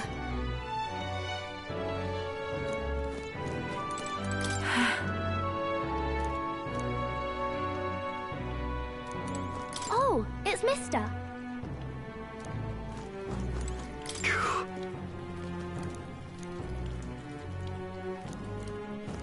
Oh, hell.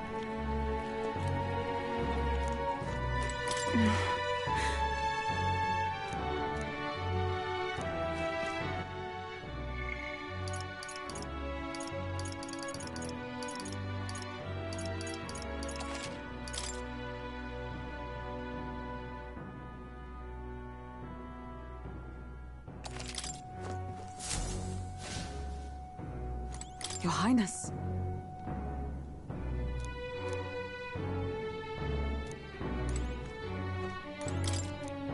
Hold there. Honestly.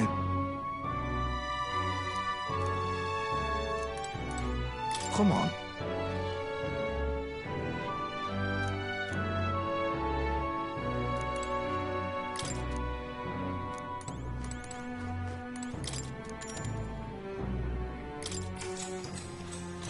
Good night. The day of the hero draws near, which shall see the crowning of a new king. 31 days remain.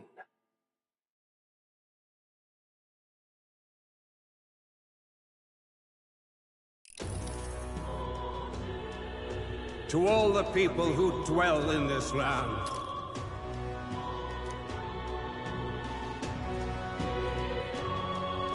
this voice?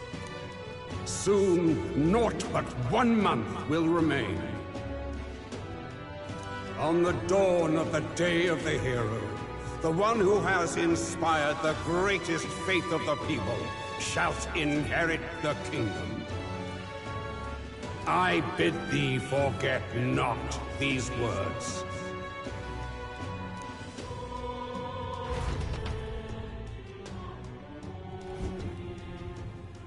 Wasn't expecting to wake up to such a spectacle. But I suppose that confirms it. This is where it ends.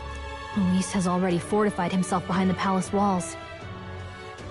Good thing we've got a Skyrunner. Or it'd already be over for us.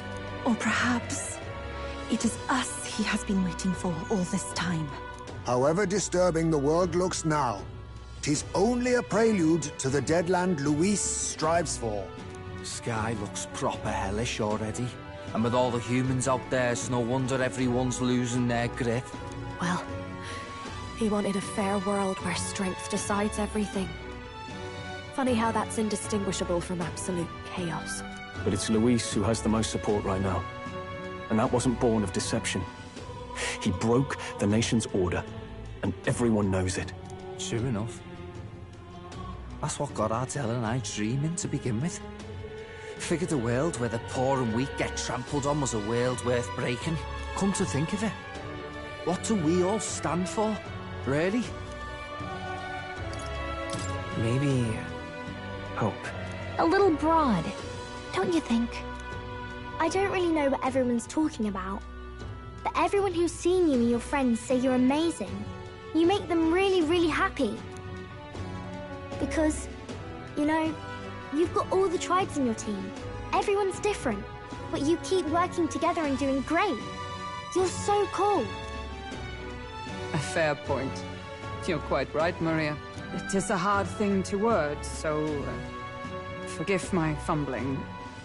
But perhaps it is a matter of standing for something Luis does not believe exists. We must prove that it does. If you keep on believing in what you want, and you keep on working hard for it, it will come true. That's right, love. I can think of plenty of people who would be much happier if they took a page from your book. I see now. This is surely the essence of true magic. Best of luck, Your Highness.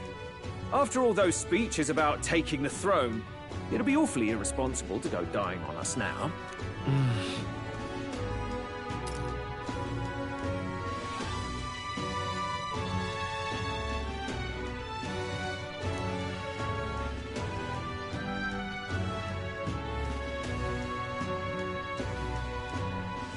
Right, thank you.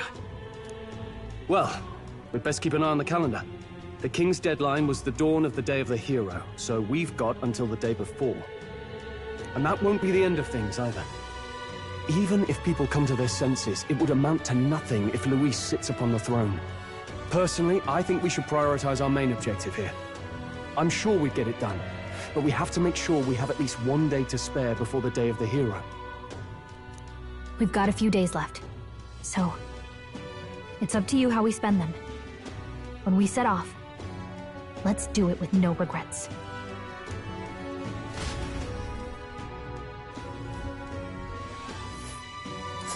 So Luis is hiding in the floating royal palace here. We have to stop him. I won't accept King Luis. Here's where we. All right.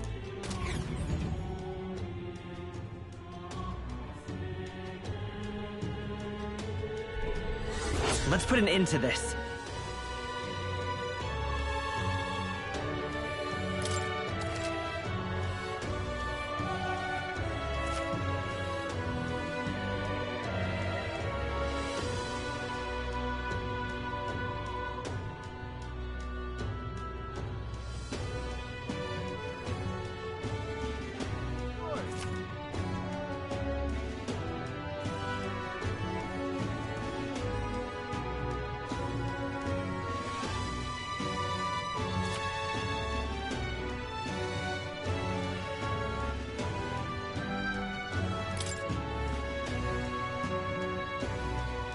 So?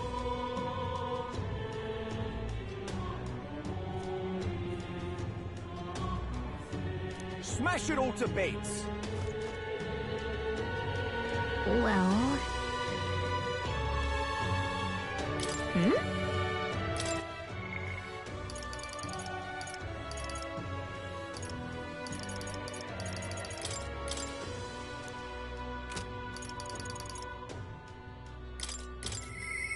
I shall... Smash it all to bits! Excuse me?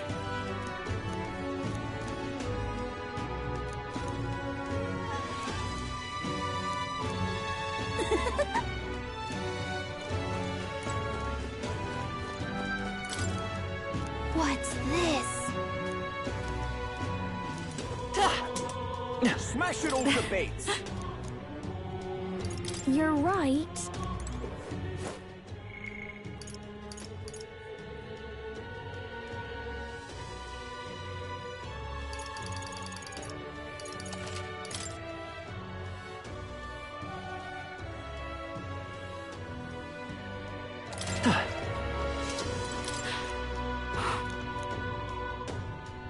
Smash it all to bits!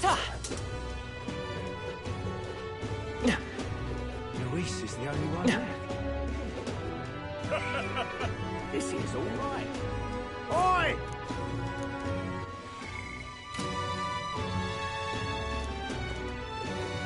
Ooh. Oh, now this...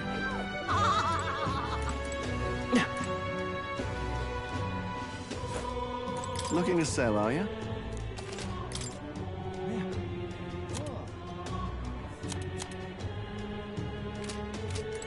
Ooh. Hello.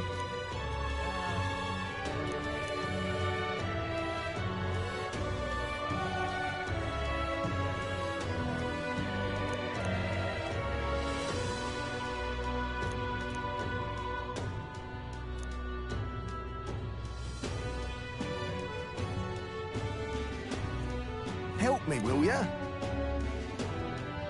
I guess so.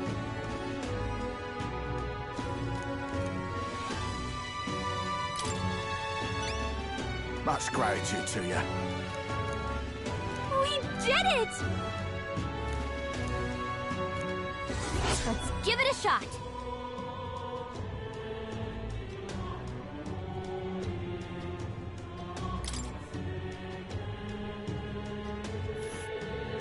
That's where you want to go. This place. Help me, will ya? Yeah! What now?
All right, then.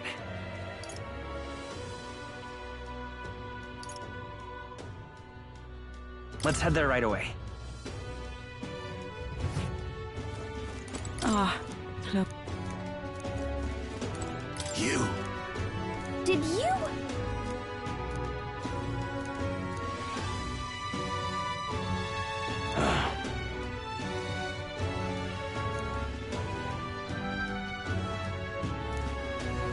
Closure, eh?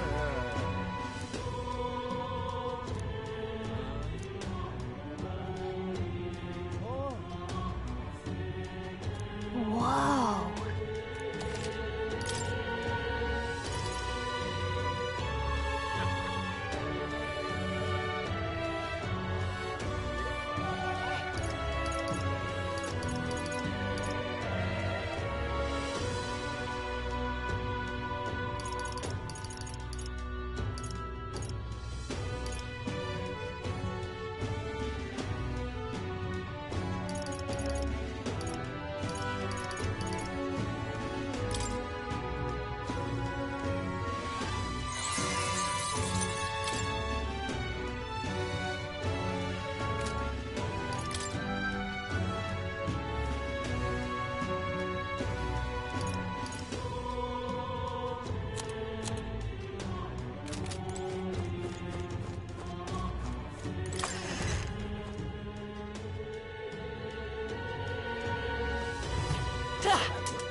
Talking nonsense, you are. All right, then.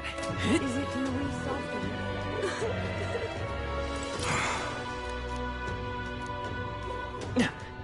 The deadline is... Understood. The world belongs to Lord Louis. Eh? Isn't that...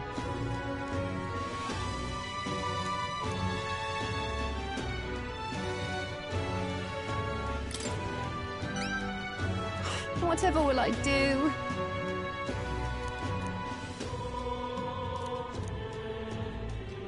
Whoa. Lovely, that.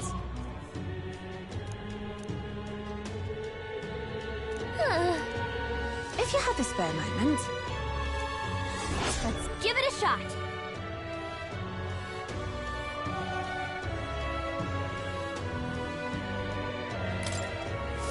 The world belongs to Lord Louis. What now?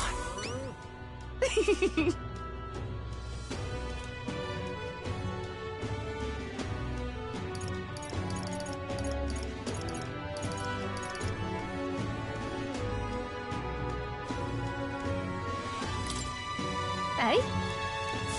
The world belongs to Lord Louis. What now?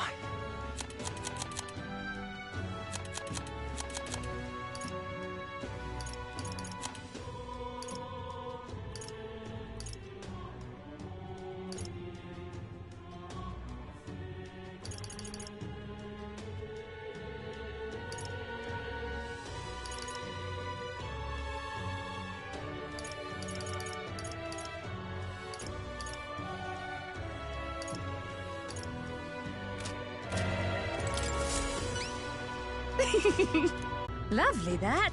Eh? What are you playing at? I don't know.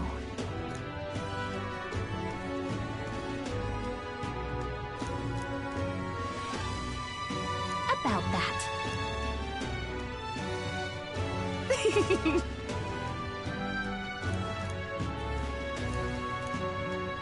I appreciate it. Mission accomplished.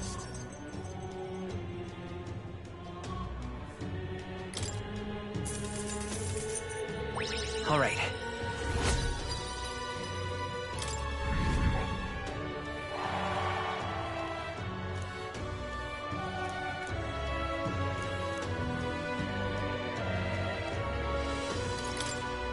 Eh?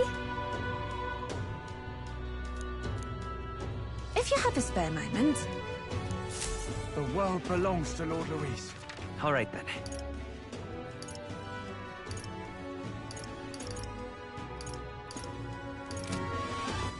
All right, then.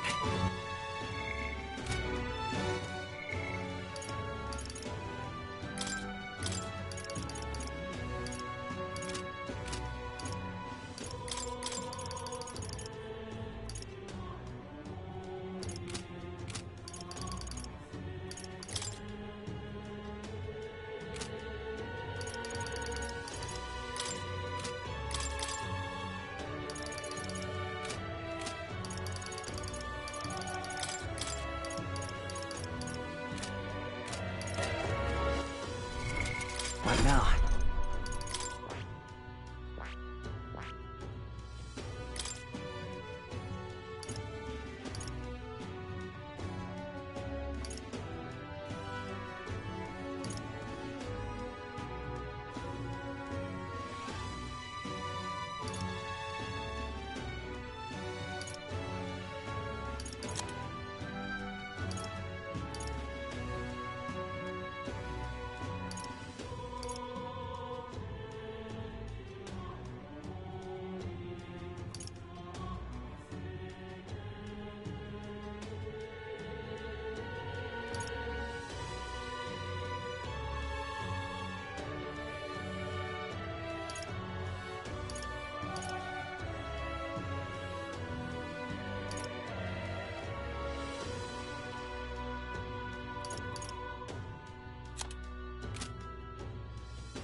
What now?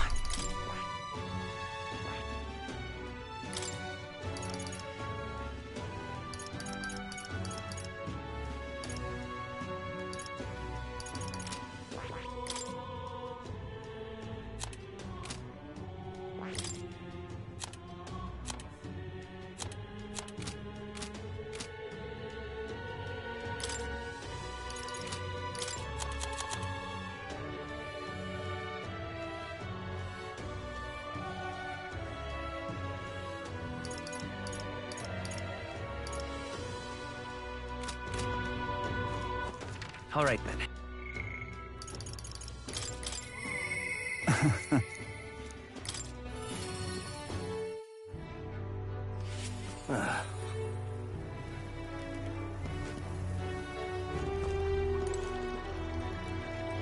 Hey!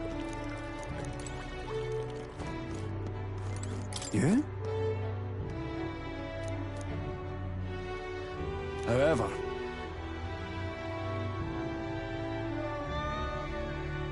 Aye, yes.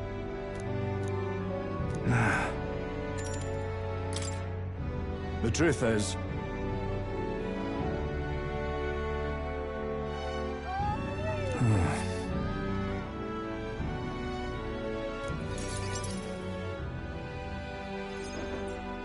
Gastro's been acting as a proxy since the giant sandworms made the governorship one big open question.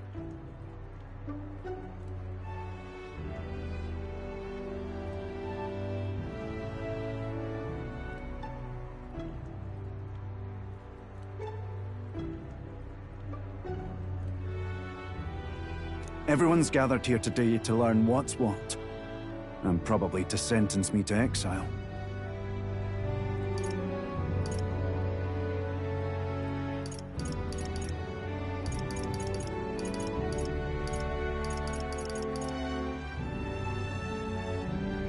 Are you just going to accept that man being governor? The mood in the town's been better recently. Much better than during my time. I asked you all to gather here so I could speak about Martira's governance. But while Barden was recuperating, I was glad to act as his proxy. However, henceforth...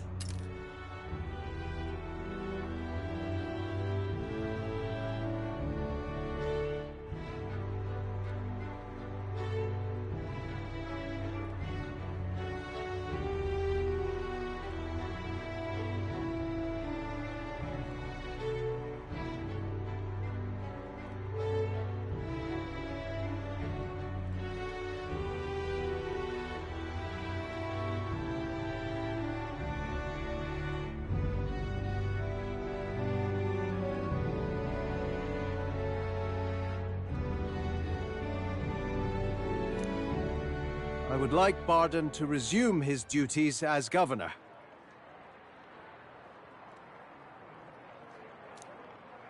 But what's this?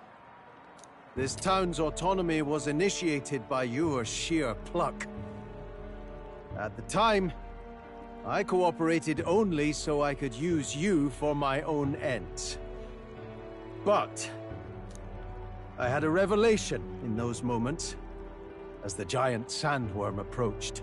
I saw that I cannot even protect myself, much less the people. When you returned here, exhausted and in tatters, I regretted everything from the bottom of my heart. My actions are unpardonable. Sir Gastro, but if I go back to governing, it's... Have some faith in yourself, Barden. All right, if you say so.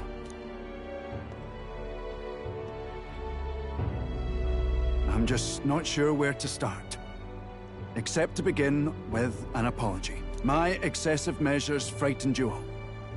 And I implemented them because of my own insecurity. I was anxious about whether or not I could keep you safe. So I turned to surveillance and barriers. No more. We'll keep some of our armed forces, but what I really need for security is to have faith in you all. That's why I am not fit to govern. It's not over yet. That's right. It's never over. We can still improve this town. And we want you to see it done. Barden, listen. I followed your example and built a defensive barrier myself. I did too. And I had an idea. We could turn uninhabited houses into shelters. Things didn't go well before, that's true. But you're not the only one at fault, Barden. This is just as much our town as yours. Oh, laddies and lassies. You see? After 2 disasters, everyone has a more mature view of things. You're free to decline. But is that really what you want to do? Well, now I must apologize. If it truly is what everyone wants, I'll be the governor of Martira again. This time, I won't do anything to scare the populace. We'll have faith in each other and the town's unity will be known far and wide. And for our first step, I have the perfect suggestion. Step forward, young man.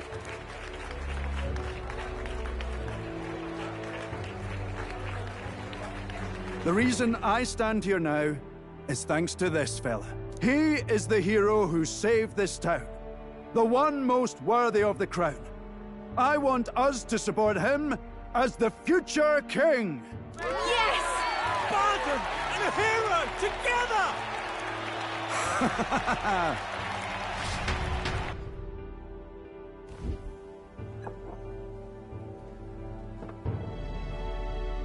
Come to think of it, I never told you the truth behind that bit of arson. It was this little poor wee who started it. He didn't mean to, but he touched an igniter some fool had left behind. I only know this because just the other day he came to me begging for forgiveness, all in tears. If I'd known from the start, I would have just thought it a lone accident. Instead, I acted like invaders had infiltrated us. Got my people all terrified.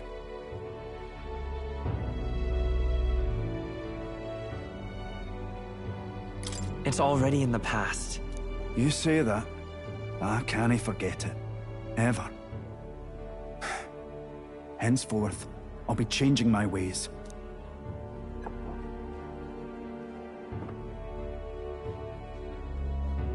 Let's focus on the future now. This region, in fact the whole country, depends on it. Mind if I ask you just one more time? If you think I'm fit to govern.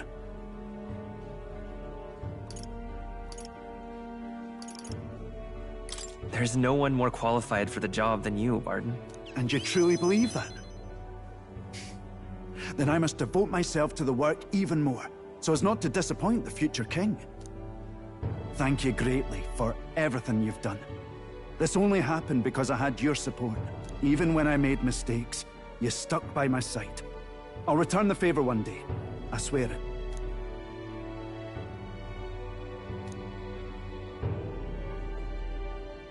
The Honorable Guardsman, Barden. Your tempered bond has become a fire-forged trust. By the grace of his newfound powers, work to give truth to our hopes, and fulfill thy destiny. You're the one who brought light to this town, to this country.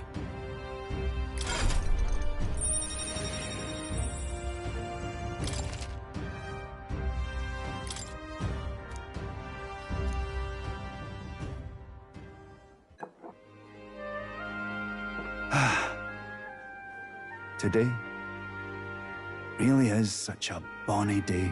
I'm blessed with the greatest of friends. The townspeople love me, despite all my flaws. And everyone is so... Thank you again. I'm just so happy.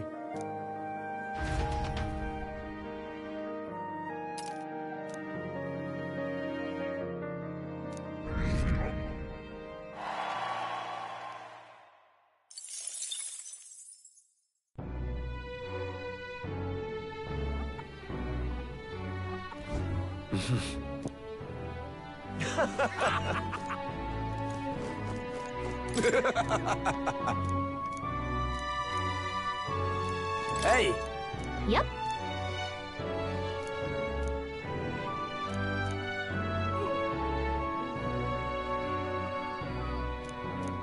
Please, whatever you can do. It's okay.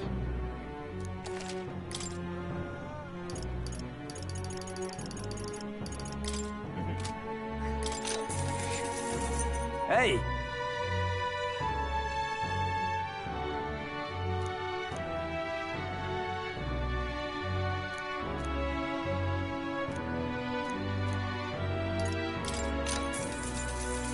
Hey!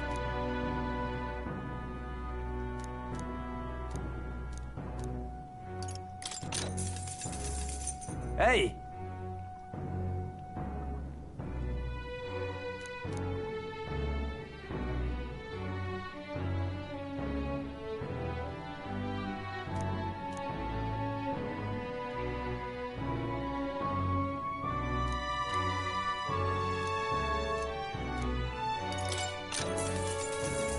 Hey!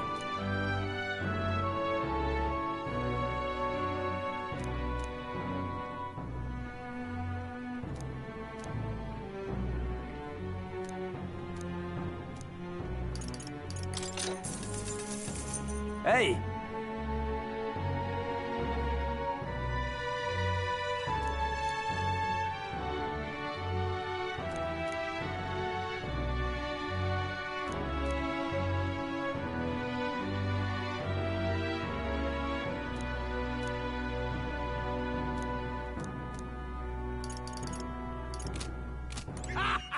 All right, then. Let's go.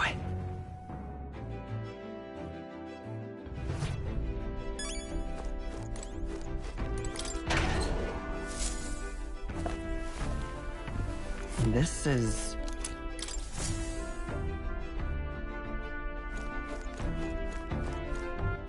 All right, then. Where to?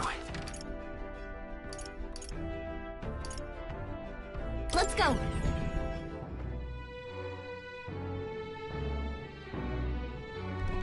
Well, I guess that's the end of it. Closery. Closery. I guess it's over then. It's quite fresh.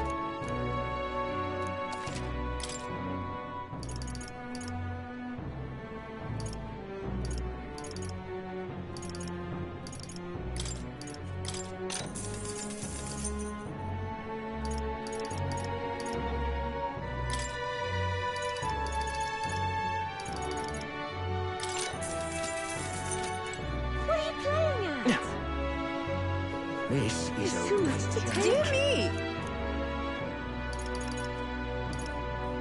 Can we talk?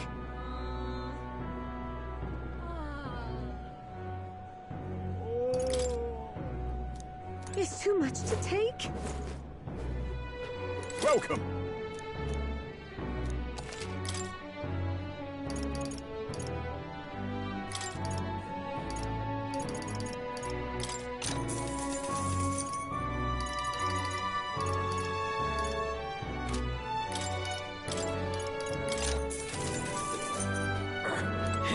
Whoa!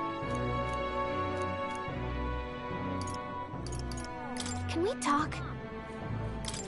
Yeah.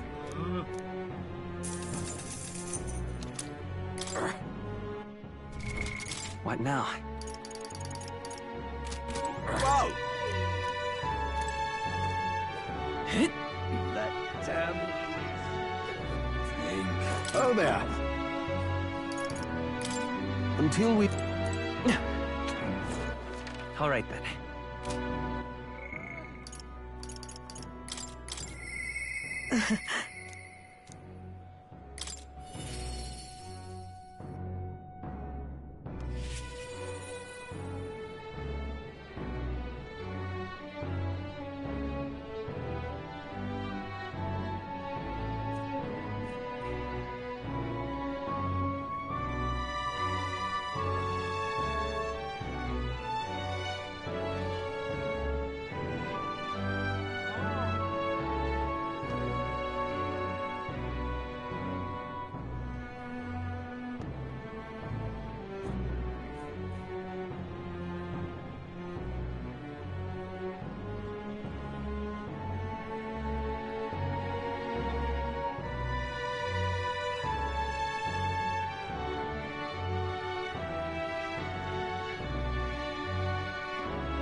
Intriguing.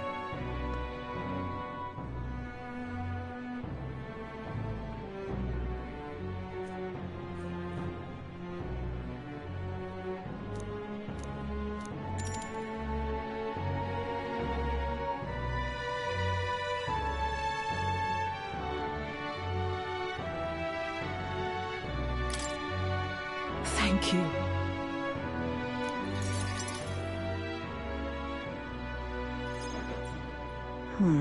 Honestly, I was thinking about closing up shop for good, but I see we have one last item of business for today. You didn't notice? 2 children have been following you.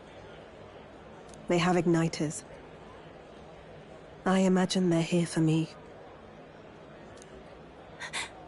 Brigitte! You two. I saw you at the village. So you remember us? What a shame, right? I'll bet you didn't think you left any survivors, right?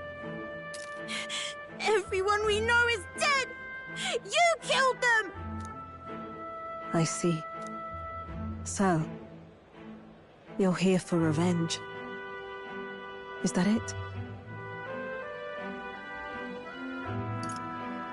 You've got it wrong. The church was the one that did this to you. What are you talking about? The Sanctus told me all about it. They said you set the whole village on fire. That's why they gave me this igniter. They said killing isn't wrong when you're punishing the wicked. I see. You. My apologies. But I'd appreciate if you didn't interfere. No matter what happens. That depends on what happens. No. No matter what happens. Please. This is your first time killing someone, I take it. I hate to break it to you, but you should have finished the job without saying anything. You realize you just gave yourself away. Now I might dodge. That's a chance at survival I didn't have before. Might easily be enough to turn the tables and kill you. And what's the exit plan after you've done the deed? How do you get out of the city before they find my corpse? Or did the Sanctus forget to mention these details? The church thought they'd use you to kill me. That? Or they were hoping I'd kill you? No! You're lying! If you don't have it in you, then I suggest you save your revenge. You're not fooling us! It's a painful thing to live your whole life running away, carrying your sins on your back. If you ask me, it might even be harder than killing someone. You'll watch me die again whenever you close your eyes. You'll smell my blood, hear the rasp of my final breaths, see my eyes cloud. Again, and again, and again. That's what lies down this road. It's a dark path to walk, alone, with the weight of your despair. Your heart won't let you trust again, nor will it let anyone save you. But you still have time to turn back. There's nowhere left for us to go. I've prepared living spaces at my research facility. They're meant to give people like you a safe home. What? What are you talking about? You think we trust you? I know how easy it is to lose all your peace and hope in an instant. And now that you've seen that firsthand, I can't fault you for doubting me. But just once, just one more time, I want you to think of your future and get the help you need. It's a hard thing to crawl up out of hell. But the first step is having the courage to believe. But if I lived in your place, you'd just kill me! If I wanted to kill you, I'd have done it already. I'm not saying you have to trust me right away. Believe me, I have a hard enough time trusting people myself.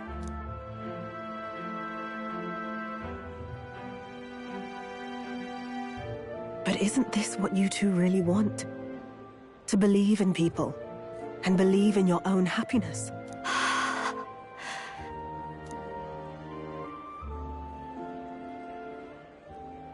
Thank you.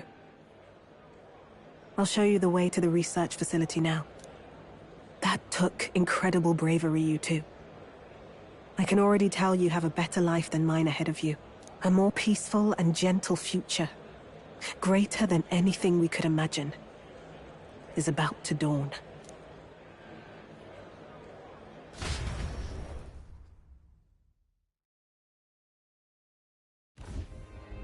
The two of them fell asleep as soon as they found their room. Must have been the first sleep they'd had in days. Can't imagine how nervous they must have been. We have to protect them. We can't let this place be destroyed. Suppose that means I can't afford to close down the shop just yet. I'll keep selling igniters for now. But I'll only stock models with limiters, meant to dampen their destructive force.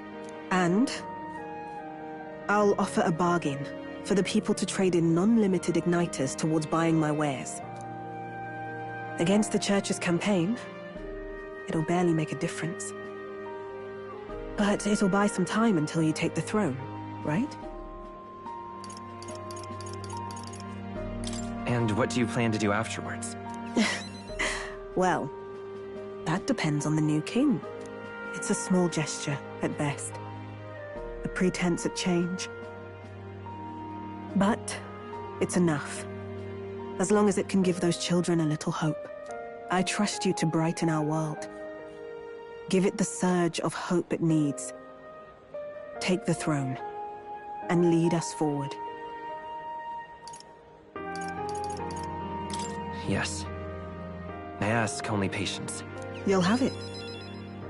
And I'll be peacefully cooperating behind the scenes all the while.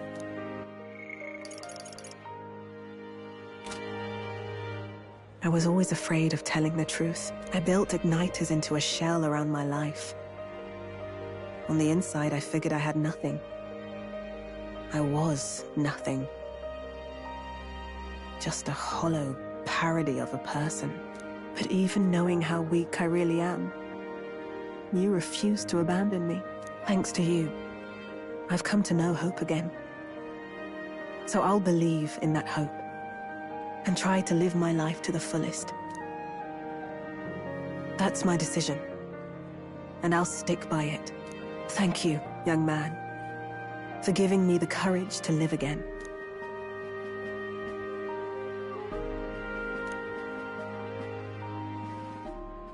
The traitor and iconoclast, Brigitte. Your tempered bond has become a fire-forged trust. By the grace of her newfound powers, work to give truth to our hopes, and fulfill thy destiny. Thank you for helping me embrace my weakness.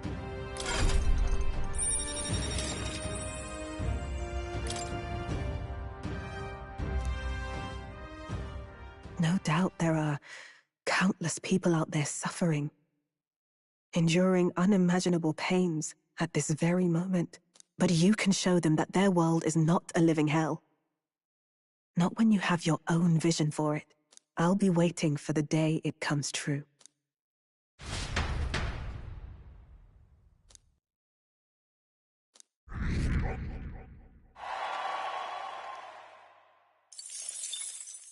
The day of the hero draws near, which shall see the crowning of a new king. 30 days remain. Here you are.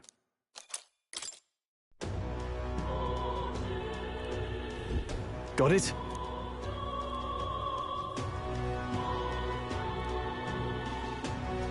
I see.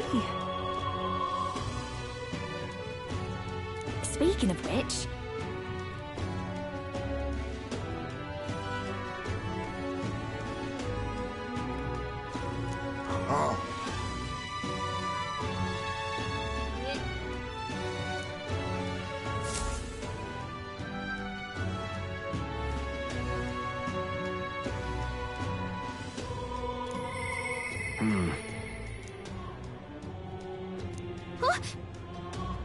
Shall we? Truth is... Smash it all to bits!